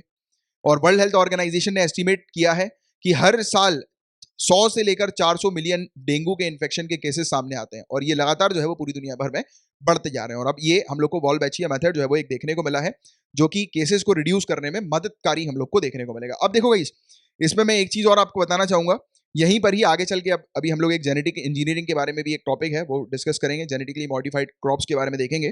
तो देखो गाइस, नेचर के साथ किसी भी प्रकार की जब छेड़खानी होती है ना, तो एक आगे चल के एक बड़ी प्रॉब्लम के रूप में ये सामने आ जाती है।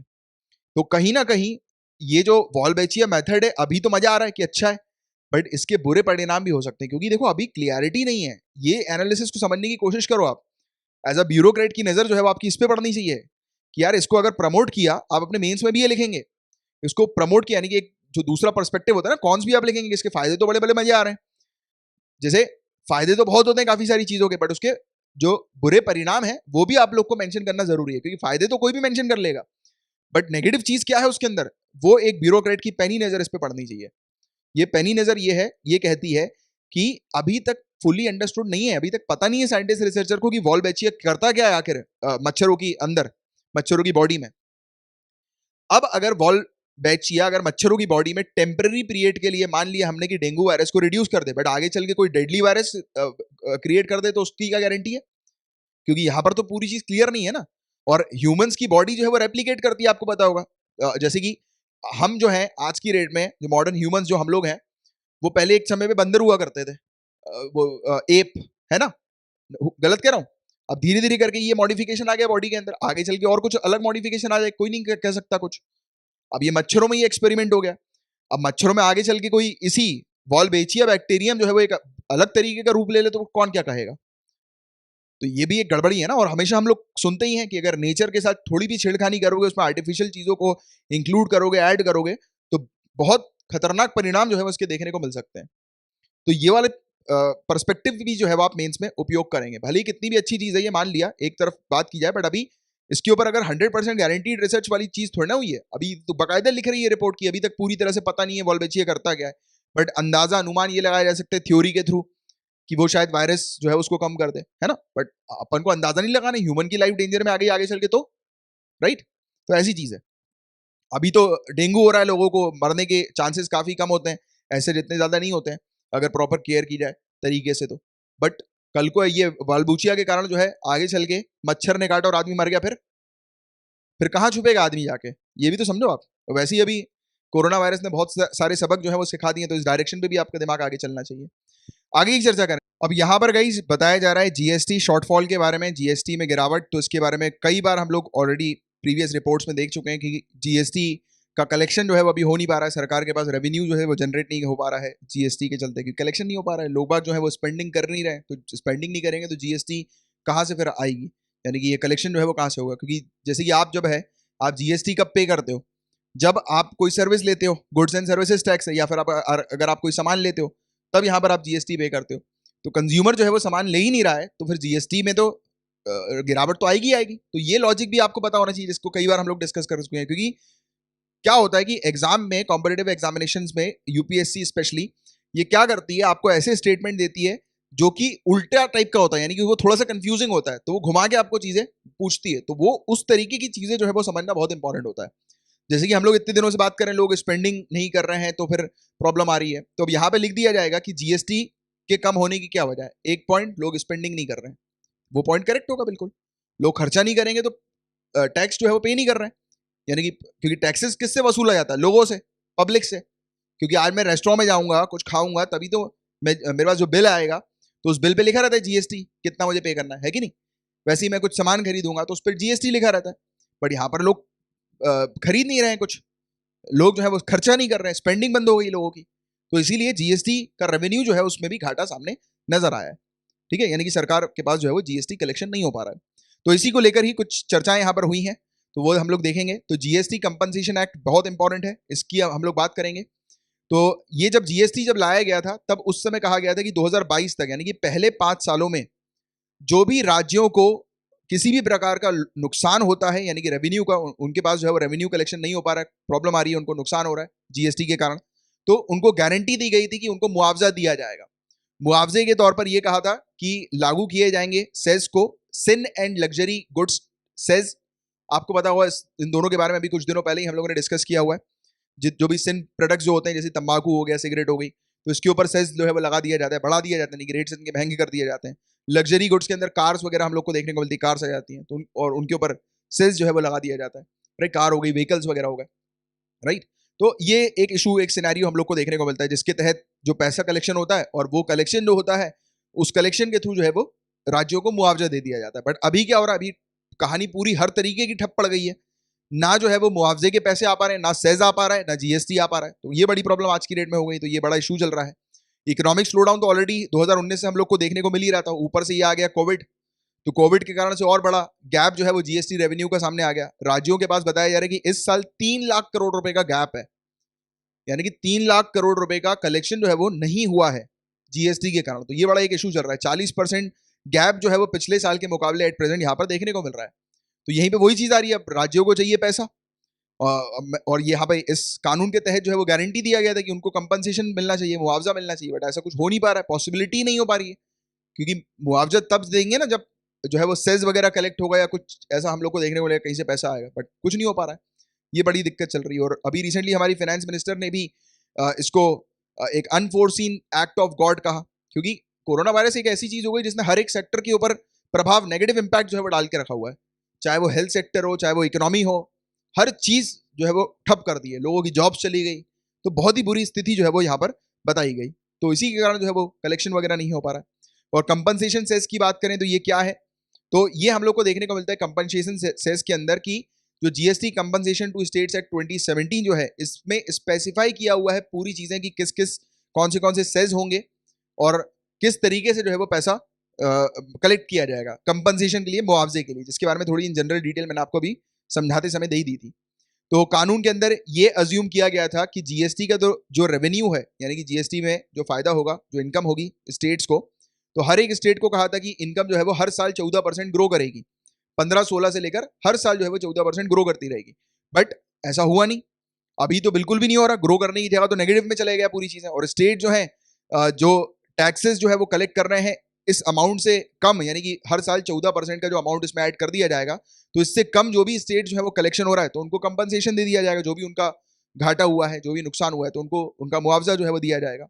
और अमाउंट जो है वो हर 2 महीने में इनको पे किए जाएंगे। और ये जो भी अमाउंट जो होगा हर साल जो है वो रिव्यू किया जाएगा एडजस्ट करने के बाद, जो कि रिव्यू जो करेंगे कंट्रोलर एंड ऑडिटर जनरल, इसकी ऑडिटिंग होगी, रिव्यूइंग होगी, और उसके बाद फिर ये मतलब साल में जो है वो एडजस्ट किया जाएगा ये पैसा, राइट। और ये स्कीम जो थी वो 2022 तक के लिए वैलिड थी, यानी कि जब से जीएसटी शुरू हुआ है उसके 5 सालों के लिए ये गारंटी दी गई थी राज्यों को, स्टेट्स को। और इसमें यह भी कहा गया था कि ये कंपनसेशन सेस फंड जो है वो क्रिएट किया जाएगा, यानी कि जो भी पैसा होगा मुआवजे के लिए वो इस फंड में जो है वो डाला जाएगा, राइट। और इसके अंदर जैसे कि मैंने आपको बताया कि सिन एंड लग्जरी गुड्स के ऊपर सेस लगाया जाएगा, इसमें पान मसाला, सिगरेट, टोबैको प्रोडक्ट्स, ये वो, राइट। तो ये सब चीजें हम लोग को देखने को मिलेगी। मोटर व्हीकल्स हो गया, राइट, कोल वगैरह हो गए, बेवरेजेस वगैरह हो गए, तो ये सब चीजें जो है वो इन सब से सेस जो है वो वसूल के इस फंड में जो है डाला जाएगा। बट अभी कुछ हो ही नहीं पा रहा है, न सेस के पैसे आ रहे हैं, ना जीएसटी के पैसे आ रहे हैं। कुछ सब हालत जो है वो बुरी तरह से खराब हो गई है। और जीएसटी एक्ट ने ये कहा था कि जो भी सेस कलेक्ट किया जाएगा, कलेक्ट करने के बाद जो हम लोग को देखने को मिलेगा कि जो भी जीएसटी काउंसिल रिकमेंड करेगी जो पैसा, उसके बाद जो है ये फंड में पैसा जो है वो डाला जाएगा। तो ये बेसिकली कुछ लीगल पॉइंट्स हैं, लीगल चीजें हैं जिसके बारे में एक जानकारी आपको होनी चाहिए। और आज की डेट में चैलेंजेस हम लोग को क्या देखने को मिल रहे हैं, तो ज्यादातर इकोनॉमिस्ट का मानना ये है कि जीडीपी से नेगेटिव, यानी कि जो रियल जीडीपी होनी चाहिए उससे नेगेटिव रेट में जो है वो ग्रोथ हम लोग को देखने को मिल रही है, यानी कि नेगेटिव डायरेक्शन में हम लोग को चीजें देखने को मिल रही है, यानी कि गिरावट जो है वो आ रही है। तो वो तो हम जानते ही ऑलरेडी। और पिछले साल के मुकाबले ये कहा जा रहा है कि नॉमिनल जो मतलब जो डिफरेंसेस जो है वो हम लोग को देखने को मिल रहे हैं, यानी कि नाम मात्र ग्रोथ हुई है, तो ये पिछले साल के मुकाबले। बट मैंने आपको बताया ना कि पिछले साल भी इकोनॉमी स्लो डाउन चल रहा था और इस साल तो और बुरी हालत हो गई। तो ये बर्डन जो है वो एक राज्यों में हम लोग को देखने को मिल रहा है। और इनडायरेक्ट टैक्सेस वही है कि वो तो बिल्कुल ट्रांजेक्शन के ऊपर नॉमिनल वैल्यू जो है, यानी कि नाम मात्र जो उसकी वैल्यू होती है उसके ऊपर लागू हम लोग को देखने को मिल रहा है। तो ये अश्योर्ड टैक्स कलेक्शन जो है वो हो ही नहीं पा रहा है। प्रॉब्लम ये बड़ी जो सामने आ गई है, तो इसी में ही घाटा हो रहा है, इसी में नुकसान हो रहा है। और इनडायरेक्ट टैक्सेस जितने भी हैं, क्योंकि लोग खर्चा नहीं कर रहे हैं, स्पेंडिंग नहीं कर रहे, तो फिर कहाँ से जीएसटी का कलेक्शन होगा? वो चीज को आप समझने की कोशिश करो। वही चीज यहाँ पर इस प्रकार से लिखी हुई है इनडायरेक्ट टैक्सेस को यहाँ पर दिखा के, है कि नहीं। और इसके अलावा जो मेजर जो की सोर्स जो प्रॉब्लम हम लोग को देखने को मिल रही है, तो वो ये कि 2017 का जो कानून है उसने गारंटी दी थी कि 14% ग्रोथ होगी हर साल, बट अचीव नहीं हो पा रही ये चीजें, क्योंकि उस समय ये चीज थोड़ी ना देखी गई थी, ये अनुमान थोड़ी ना लगाया गया था कि कोरोना वायरस आ जाएगा और ऐसी कुछ इमरजेंसी सिचुएशन आ जाएगी कि इकोनॉमी ठप पड़ जाएगी। क्योंकि अभी तक कहीं पर भी ऐसा नहीं हुआ कि इतने लंबे समय तक इकोनॉमी को बंद किया, इंडस्ट्रीज को बंद किया, शटडाउन हुआ, कहीं पर भी ऐसा नहीं हुआ। पहली बार ये पूरे दुनिया भर में ये आपदा नजर आई है, इमरजेंसी सिचुएशन हम लोग को देखने को मिली है। और ये जो टॉपिक जो न्यूज में था गाइस, वो इसीलिए था क्योंकि सेंटर ने स्टेट्स के सामने प्रपोजल्स रखे हुए हैं। एग्जैक्टली दो तो बताए हुए उन्होंने, बट एग्जैक्टली ये प्रपोजल जो है वो आप ब्रॉड सेंस में एक ही समझो। सेंटर ने स्टेट्स को बोला कि हम आपकी आरबीआई से सहायता करवा सकते हैं, आरबीआई जो है वो आपको government security linked interest rate पर जो है, यानी कि रीजनेबल इंटरेस्ट पर जो है वो आपको लोन दे देगी, पैसा जो है वो प्रोवाइड करा देगी। तो ये दोनों में ही है कि आप या फिर रिजर्व बैंक ऑफ इंडिया जो है वो आपको वेरियस फैसिलिटीज वगैरह प्रोवाइड करा देगी, आप उससे जो है वो बोरो कर सकते हैं। तो ये कुछ चीज़ें जो है वो सेंटर के द्वारा अभी मेंशन की गई है स्टेट्स के लिए। और बाकी काफ़ी सारे आर्टिकल्स के अंदर जो सोल्यूशन जो मेंशन थे, जैसे कि कई बार एडिटर जो है वो अपना सोल्यूशन देते हैं, तो उनके जो सोल्यूशन थे वो किसी काम के मुझे लगे नहीं एग्जैक्टली। वो मैं आपको बता देता हूँ इन जनरल, हालांकि आप नोट डाउन मत करना, किसी काम के नहीं है, क्योंकि आप सुनोगे तो आपको खुद समझ में आएगा। एडिटर ने मेंशन किया था कि सेंटर को जो है अमेंड करना चाहिए, जो 5 साल का जो उसने बोला था कि 5 साल तक जो है वो मतलब जो ये कंपनसेशन एक्ट के तहत हम लोग को देखने को मिला था कि स्टेट्स की सहायता करेगी 5 साल के लिए 2022 तक के लिए, तो उसको 5 साल की जगह 3 साल कर देना चाहिए, राइट। तो ये चीज वहां पर मेंशन है। दूसरी चीज वहां पर मेंशन है कि स्टेट्स को समझाना चाहिए कि यार 14% ग्रोथ जो है वो पॉसिबल नहीं हो पाएगी अभी, तो आप थोड़ा जो है वो समझ के चलो। तो ये फालतू की चीज, पता है मुझे तो बिल्कुल फालतू लगा इस आर्टिकल के अंदर, क्योंकि कई बार आप पढ़ोगे काफी सारी चीजें जो होती है वो किसी काम की होती नहीं है, बेजबरन में मेंशन की जाती है।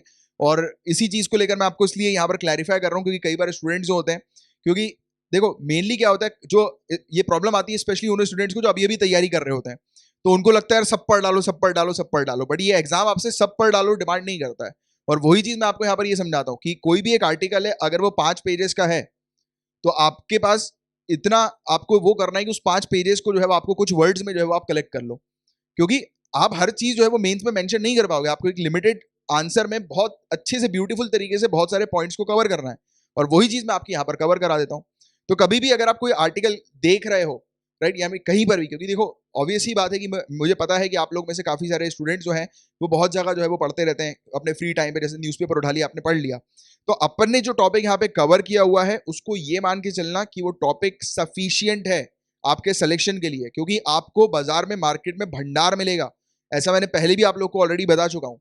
बट आपको सिर्फ सेलेक्टेड चीजें पढ़नी है, जो चीज मैं यहाँ पर आपको प्रोवाइड कर रहा हूं। अब आप खुद बोलो, इसमें जो सॉल्यूशन के तौर पर लिखे हुए थे, अब क्या ये ऐसा सॉल्यूशन पॉसिबल है कि सेंटर जो है, सेंट्रल गवर्नमेंट जो है वो अपने रेवेन्यू से दे दे? यानी कि सॉल्यूशन बता रहा है आर्टिकल के अंदर कि सेंटर जो है वो अपने खुद के रेवेन्यू से स्टेट को कुछ पैसा प्रोवाइड करा दे, और उसी चीज में मेंशन उसने ये भी किया हुआ है कि सेंटर के पास तो ऑलरेडी खर्चा करने के लिए बहुत सारी चीजें हैं, उसका एक्सपेंडिचर ऑलरेडी बढ़ा हुआ है, उसको हेल्थ सेक्टर में वेरियस जगहों पर उसको खर्चा करना है, तो उसके बाद तो खुद ही के पास पैसा नहीं है। तो सॉल्यूशन बोल के क्यों आप मेंशन कर रहे हो? तो ऐसा होता है काफी बार, आपको काफी सारे आर्टिकल्स जो है उसके अंदर इस प्रकार की चीजें देखने को मिलेंगी, तो आपको घबराना नहीं है, राइट। बट यहाँ पर इस चीज को आप अश्योर्ड हो जाओ 100% कि अपन यहाँ पर जो एग्जामिनेशन के सिलेक्शन के लिए जो चीज इंपॉर्टेंट है वो पूरी की पूरी यहाँ पर कवर करते हैं A to Z, ठीक है। मैं चाहता तो यहाँ पर आर्टिकल वो सब चीजें मेंशन कर देता, बट कोई सेंस बनता नहीं है फालतू आपके लिए वो बढ़ाना। अगर आपको पढ़ना है तो आप इंडियन एक्सप्रेस पर जाकर पूरा जो है वो Indian express sorry the Hindu पे जाकर जो है वो आप पूरा ये पढ़ सकते हैं।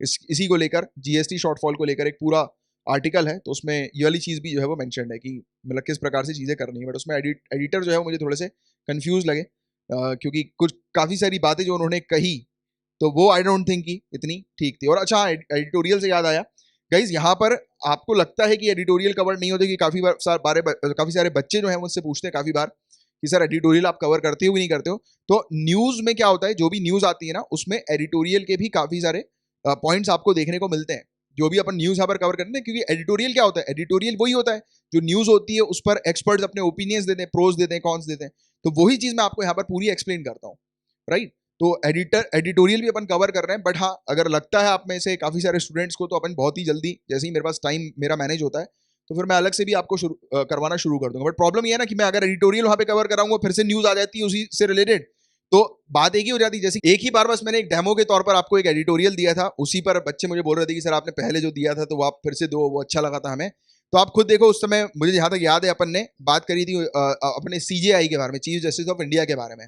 तो वही जो उनका मोटरसाइकिल का जो पूरा केस था वो अपन ने डिटेल में डिस्कस किया था, वो ट्विटर वाला जो थे ना, प्रशांत भूषण जी वाला केस, पूरा CJI वर्सेस प्रशांत भूषण जी, तो उसके बारे में हमने बात करी थी। तो वही चीज़ बार बार न्यूज़ में अगेन रिपीट हुई, और उसको न्यूज़ में भी अपन ने चर्चा करी, डिस्कशन किया उसका, राइट। तो वही चीज़ होती है कि जो अपन यहाँ पर रेगुलरली पढ़ रहे हैं उसमें सब चीज़ कवर्ड है A to Z। और अब डेली आपको लेक्चर्स मिलता है, संडे टू संडे या मंडे टू मंडे, जो भी बोल लो आप, पूरे वीक आपको लेक्चर यहाँ पर प्रोवाइड किया जाता है, और उसमें पूरी की पूरी न्यूज़ कवर्ड रहती है। और हाँ, संडे वाला लेक्चर जिस स्टूडेंट ने नहीं देखा है जाकर देख लीजिएगा, वो टेस्ट की तरह, मैंने अक्सर कहा है कि उसको टेस्ट की तरह मत ट्रीट करो, क्योंकि उसमें बहुत सारी इन्फॉर्मेशन आपको एक्स्ट्रा भी मिलती है, कुछ अपडेट्स भी मिलते हैं। जैसे कि एक आधी क्वेश्चन मेरे ख्याल से आया था एक हार्वेस्टिंग फेस्टिवल को लेकर, तो उसमें मैंने आपको बताया था कि वो फेस्टिवल जो है नौखाई जोहर जो था उसका, if I am not wrong, वो नाम था उसका, वो ओडिशा का फेस्टिवल है। और मैंने आपको लेक्चर्स के दौरान, करंट अफेयर्स के दौरान बताया था कि वो झारखंड के कुछ पार्ट्स में भी वो फेस्टिवल जो है वो सेलिब्रेट किया जाता है। इसके अलावा एक और याद रखना, छत्तीसगढ़ में भी सेलिब्रेट किया जाता है। काफ़ी सारे स्टूडेंट्स बोल रहे थे कि सर आपने तो झारखंड और वही पढ़ाया था। देखो, मैं, आपने देखा होगा कई बार कि मैं जो यहाँ पर आपकी न्यूज़ कवर करता हूँ वो एक सोर्स से नहीं, काफ़ी सारे सोर्सेज से करता हूँ, जो स्टार्टिंग में आपको बताता हूँ। कई बार ऐसा होता है कि वो वाली जो सेम न्यूज़ है मुझे अलग सोर्स पर कहीं और दिख जाती है, और उसमें कुछ एक्स्ट्रा इन्फॉर्मेशन होती है, तो मैं आपको अपडेट करके ऐड कर देता हूँ, तो वो आप उसको एज अ अपडेट की तौर पर कंसिडर किया करो। और अगर हाँ कहीं कोई मिस्टेक होती है मेरी तरफ से तो आपको पता है कि मैं उसमें भी आपको बता देता हूँ कि यार मुझसे ये गलती हो गई थी, इसको आप थोड़ा सा करेक्ट कर लेना, है ना। तो ये चीज भी मैं आपकी मेंशन करता हूँ, पूरी ओवरऑल A to Z चीजें। तो ये चीज होती है। तो यहाँ पर कोई भी अगर गलती हो रही है तो उसमें भी आपको टेंशन नहीं लेना है, आपको जो है वो आगे चल के क्लियर हो जाएगा। और जो भी चीज यहाँ पर पढ़ाई जा रही है वो रिलायबल सोर्सेज से लेकर आपको यहाँ पर दी जाती है, राइट। जैसे कि न्यूज़पेपर्स हो गए, वेरियस वेबसाइट्स हो गई, तो उनसे चेक करके उनको देखकर, और मैं पर्सनली काफी सारी मैगजीन्स, काफी सारे एडिटोरियल जो है वो उसके आर्टिकल्स वगैरह पढ़ता हूँ, जिससे कि और कंसेप्ट जो है वो अच्छे से आपकी क्लियर कर पाऊँ। कई बार राज्यसभा टेलीविजन के डिबेट्स देखता हूँ, राइट, कि जिससे कि हर एक अपन एरिया जो है वो यहाँ पर कवर करके चले, राइट। तो ये वाली चीज भी आप थोड़ा सा समझ के रखिएगा कि इसमें जो सिर्फ जो लिखा रहता है ना वो काम का नहीं होता, इसमें जो चीज मैं बता रहा हूँ वो काम की होती है। क्योंकि कई बार स्टूडेंट जो है वो लेक्चर पूरा देखते नहीं है, उनके पास आ गया पीडीएफ, अब नोट्स जो है उनको मिल गए, वो पढ़ के जो है वो आगे बढ़ जाते हैं। गाइस लेक्चर पूरा देखो, भले ही 2x की स्पीड में देखो, मुझे पता है कि आपके पास टाइम काफी कम है। और हाँ, एक और चीज बात करनी है, आई एम सॉरी, मैं क्योंकि आपसे बात नहीं कर पा रहा था इन सब विषयों के बारे में। और अभी जैसे जिन लोग का एग्जाम अभी आने वाला है, अभी एग्जाम में जो स्टूडेंट्स अपीयर होंगे 2020 में सिविल सर्विसेज में, तो 15 तारीख के बाद से न्यूज देखना ही वाली बंद कर देना, बाद में एग्जाम के बाद 2x की स्पीड में सब कवर कर लेना। क्योंकि मैं चाह रहा हूँ कि 15 तारीख से, यानी कि अभी सितंबर 15 से आप जो है वो सब छोड़ दें, सिर्फ अपना रिवीजन करें। मैक्सिमम टेस्ट सीरीज जो है वो 15 दिन तक जो है वो अपनी कवर करते चलें। 15 सितंबर के बाद जो है वो ये वाला वीडियो मत देखिएगा, या कहीं पर भी करंट अफेयर्स वगैरह पे मत जाइएगा। बाकी अभी 15 तारीख तक कंटिन्यू रहने दो आप, उसके बाद मत करना। फिर वापस जब आप एग्जाम देकर आ जाओ तो आप 2x की स्पीड में सभी जो वीडियोस हैं वो आप पूरे अपने कवर कर लेना, ठीक है। तो ये एक एक्स्ट्रा इन्फॉर्मेशन आप लोग को देनी थी। अब अपना जो नेक्स्ट टॉपिक है और जो लास्ट टॉपिक है आज का, बीटी ब्रिंजल का, जेनेटिक मॉडिफाइड या फिर ट्रांसजेनिक क्रॉप्स बीटी ब्रिंजल के बारे में हम लोग चर्चा करेंगे। कुछ एक्सपर्ट्स हैं गाइस, तो उन्होंने नकार दिया है जेनेटिक इंजीनियरिंग अप्रेजल कमिटी के एक डिसीजन को। इन्होंने हरी झंडी दिखा दी थी, ग्रीन लाइट दे दी थी bio safety research level second field trials के लिए। और एक इवेंट 142 नाम का एक नया वैरायटी हम लोग को जेनेटिकली मॉडिफाइड ब्रिंजल का देखने को मिला था। बीटी ब्रिंजल का एक नया वैरायटी, इवेंट 142, इसको हरी झंडी दिखा दी थी। हरी झंडी दिखाने का मतलब क्या है कि ये क्रॉप जो है वो कमर्शियली अवेलेबल हो सकता है, यानी कि ये जो प्लांट है उसको आप, यानी कि फार्मर जो है वो अपने फार्म में लगाकर इसको कल्टीवेट कर सकते हैं। और ये जो नई वैरायटी है जेनेटिकली मॉडिफाइड ब्रिंजल की, तो बिना किसी प्रॉपर डेटा को पब्लिक डोमेन में डाले, बिना किसी डेटा जो है उसकी बायो सेफ्टी रिपोर्ट को रिलीज किए, इन्होंने अप्रूवल दे दिया। इसका मतलब क्या हुआ, कहीं ना कहीं पब्लिक की हेल्थ पर आगे चल के डेंजर जो है वो आ सकता है। और हमने पहले भी इसके बारे में चर्चा करी, और अभी भी आज ही के लेक्चर में आपको बता नहीं रहा था कि नेचर के साथ अगर छेड़खानी होगी तो नेचर कल को खुद भी जो है वो छेड़खानी कर सकता है। क्योंकि अब देखो ये सब लिविंग बींग्स हैं। अब जैसे कि ये प्लांट है, प्लांट भी तो लिविंग बींग है। अब प्लांट को आप जेनेटिकली मॉडिफाई करते हो, राइट, यानी कि अब जेनेटिकली मॉडिफाइड तो समझते हो ना, आपने पढ़ा होगा, पहले भी हमने डिस्कस किया इसके बारे में कि दो प्लांट्स हैं।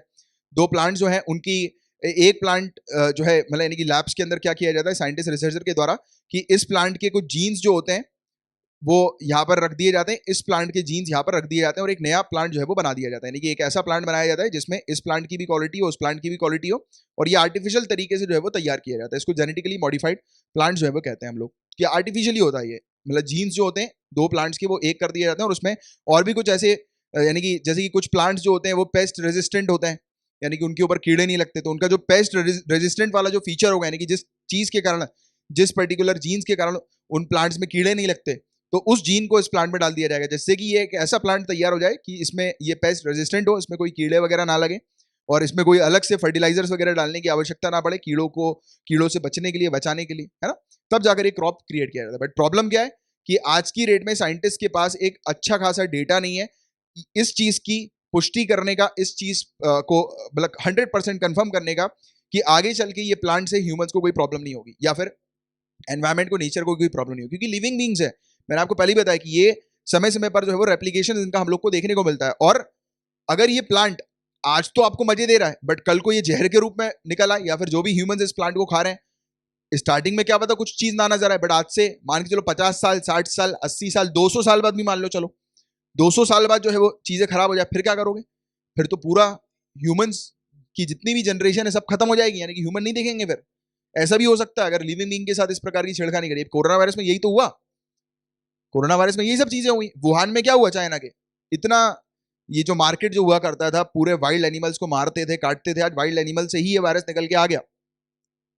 यही ऐसे ही तो हुआ ना पूरी चीजें, कि कुछ समय तक जो है अगर आप नेचर के साथ छेड़खानी करोगे तो एक टाइम आएगा जब नेचर जो छेड़खानी कर रहा है उसके लिए हानिकारक बन जाएगी।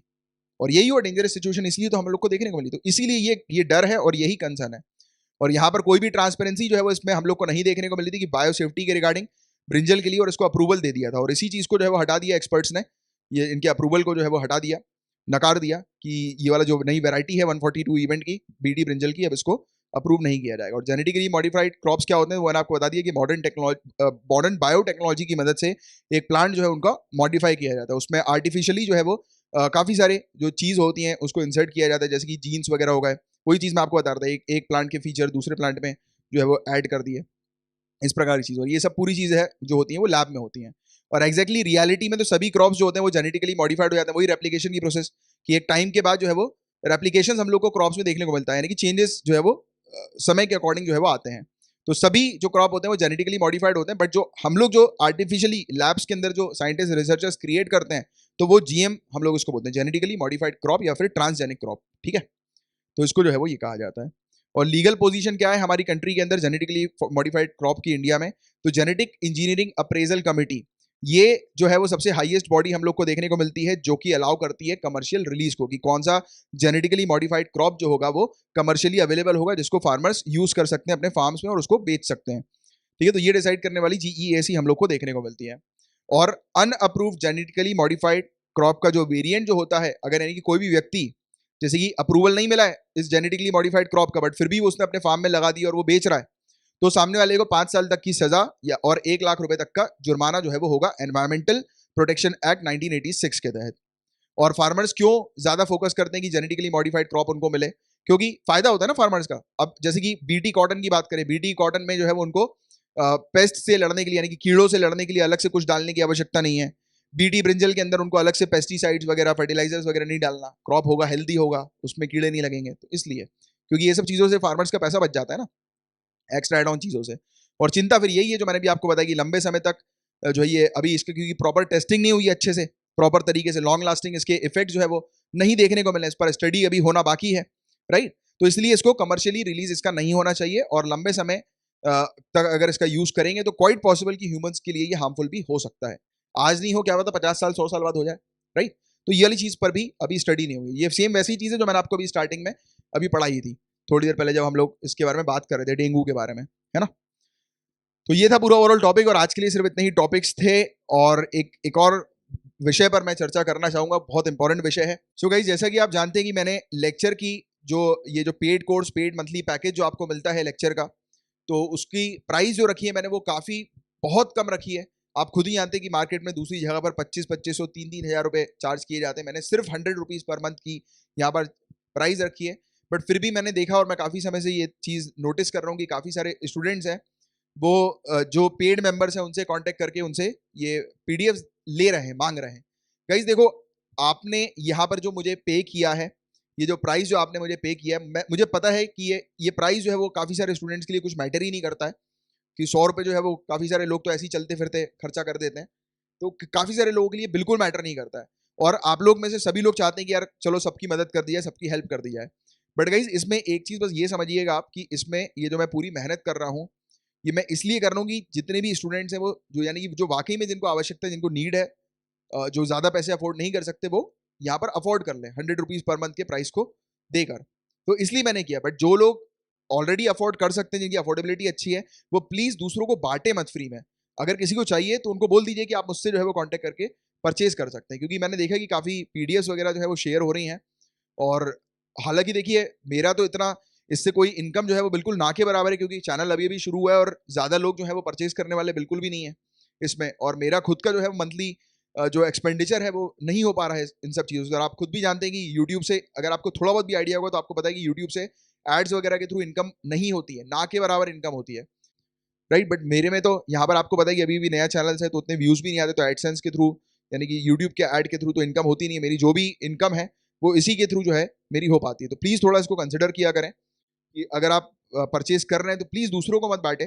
उनको कह दें कि आप नॉमिनल प्राइस है इसका, आप पे करके पेड कोर्स को ज्वाइन कर लीजिए, क्योंकि प्राइस ही मैंने सिर्फ इसलिए रखा हुआ है, राइट। और मैं नहीं चाहता कि ये प्राइस जो है मैं कभी भी आगे चल के बढ़ाऊं। और मैं हमेशा यही चाहता हूं कि मैं जो भी नई नई चीज़ लेकर आऊं इसी प्राइस पे लेकर आऊं, चाहे वो कितनी भी मेहनत करने वाली हूँ, यानी कि कितनी भी, क्योंकि अभी उस पर काम भी चल रहा है, काफी कुछ चीजें मैंने डिसाइड करी हुई है, बट इससे क्या हो रहा है कि काफी सारी जो शेयरिंग वगैरह हो रही है ना, तो उससे बहुत दिक्कत आ रही है यार। प्लीज ऐसा मत करा करो, ठीक है? जो भी करना है उनसे एक छोटी सी रिक्वेस्ट ही है मेरी, मैं रिक्वेस्ट ही कर सकता हूँ बस। एंड ये जो पेड मंथली पैकेज है, अगर आप नया है, आपको पता नहीं है, तो आप सुन लीजिए कि डेली लेक्चर्स की पीडीएफ जो होती है आपको यहाँ पर प्रोवाइड की जाती है मात्र 100 रुपीज पर मंथ में। और इसमें आपको जो भी आप लेक्चर देख रहे हैं, तो आपको रोज सुबह आप लेक्चर देखिए, रात में आपको एक पीडीएफ जो है वो दे दी जाएगी, उसको आप रात में रिवाइज कर लो, तो आपका एक रिवीजन हो जाएगा। डेली रिवीजन के लिए आपको डेली लेक्चर्स की पीडीएफ मिलती है। इसके अलावा एक वीकली रिवीजन वाली पीडीएफ मिलती है, यानी कि एक सिंगल पीडीएफ जहां पर पूरे हफ्तों की न्यूज होती है वो कवर्ड होती है, तो आपका दूसरा रिवीजन वीकली होता है। तीसरा रिवीजन जो होता है आपका मंथली होता है, और एक टॉपिक को अगर आपने 3 बार रिवाइज कर लिया, तो आपका जो टॉपिक होता है वो अच्छे से आपके दिमाग में बैठ जाता है। और इतना ही नहीं मिलता, संडे को भी एमसीक्यू फॉर्मेट में करंट अफेयर्स आते हैं, तो उसकी पीडीएफ भी आपको दी जाती है, उसका मटेरियल भी आपको दिया जाता है। प्लस जैसे ही मंथ खत्म होता है, जैसे कि अभी अगस्त मंथ है, अब जैसे ही ये खत्म हो रहा है, तो अब इसके विद इन अ वीक भी ज्यादा बोल रहा हूँ मैं, 4-5 दिन में जो है वो आपके पास एक प्रिंट फ्रेंडली मैगजीन आ जाएगी, जिस जिस मैगजीन को जो है वो आप प्रिंट आउट करा सकते हैं। 100 पेजेस से भी कम में ये मैगजीन जो है वो आपके पास अवेलेबल रहेगी, यानी कि 100 पेजेस से भी कम में आप जो है वो उसको प्रिंट आउट करा के अपने पास रख सकते हैं, क्योंकि काफी सारे स्टूडेंट्स जो है वो डिजिटली रीड नहीं कर पाते हैं, तो उनके लिए है ये वाली फैसिलिटी। और इस मिलती तो सभी को है, और सभी को इंग्लिश हिंदी दोनों फॉर्मेट में मिलेगी अलग अलग, राइट? सभी को मिलेगी, और ये 100 रुपए के पैकेज में ही पूरी चीज इंक्लूडेड है। और आप चाहें तो अगर आप बार बार पेमेंट नहीं करना चाहते हर महीने 100 रुपए, तो आप एक साथ दिसंबर तक का पेमेंट कर सकते हैं, ठीक है? एंड बस इतना ही था आज के लिए। और ये कुछ जनरल स्टडीज के टॉपिक्स मैं आपको एज अ होमवर्क दे रहा हूँ, जिनको आपको कवर करना है। पहला, सर्वेयर जनरल ऑफ इंडिया के बारे में पढ़ लीजिएगा। इंडिया नेपाल रिलेशंस 200 वर्ड्स में आपको लिखना है। और अपना जो ये टेलीग्राम का चैनल है current affairs by Kamalaksh Jha, इसको ज्वाइन कर लीजिए। यहाँ पर आपको एक डिस्कशन ग्रुप मिल जाएगा, वहां पर 200 वर्ड में आप जो लिखेंगे वो शेयर कर दीजिएगा, क्योंकि इंडिया नेपाल रिलेशंस बहुत इंपॉर्टेंट टॉपिक आज की डेट में। जैसे कि इंडिया चाइना, और वैसे ही इंडिया नेपाल भी जो है वो, ये दो जो है वो बहुत ज्यादा इंपॉर्टेंट आज की डेट में, जिनसे रिलेटेड डायरेक्ट क्वेश्चन 100% बनेंगे। तो ये दो टॉपिक्स हैं, अगर इनसे रिलेटेड आप हैंड रिटन नोट्स बना लेते हैं, कवर कर लेते हैं, पढ़ लेते हैं इन टॉपिक्स को, तो नीचे कमेंट बॉक्स पे लिख देना, सर होमवर्क डन। मुझे पता लग जाएगा आपने होमवर्क कंप्लीट कर लिया है।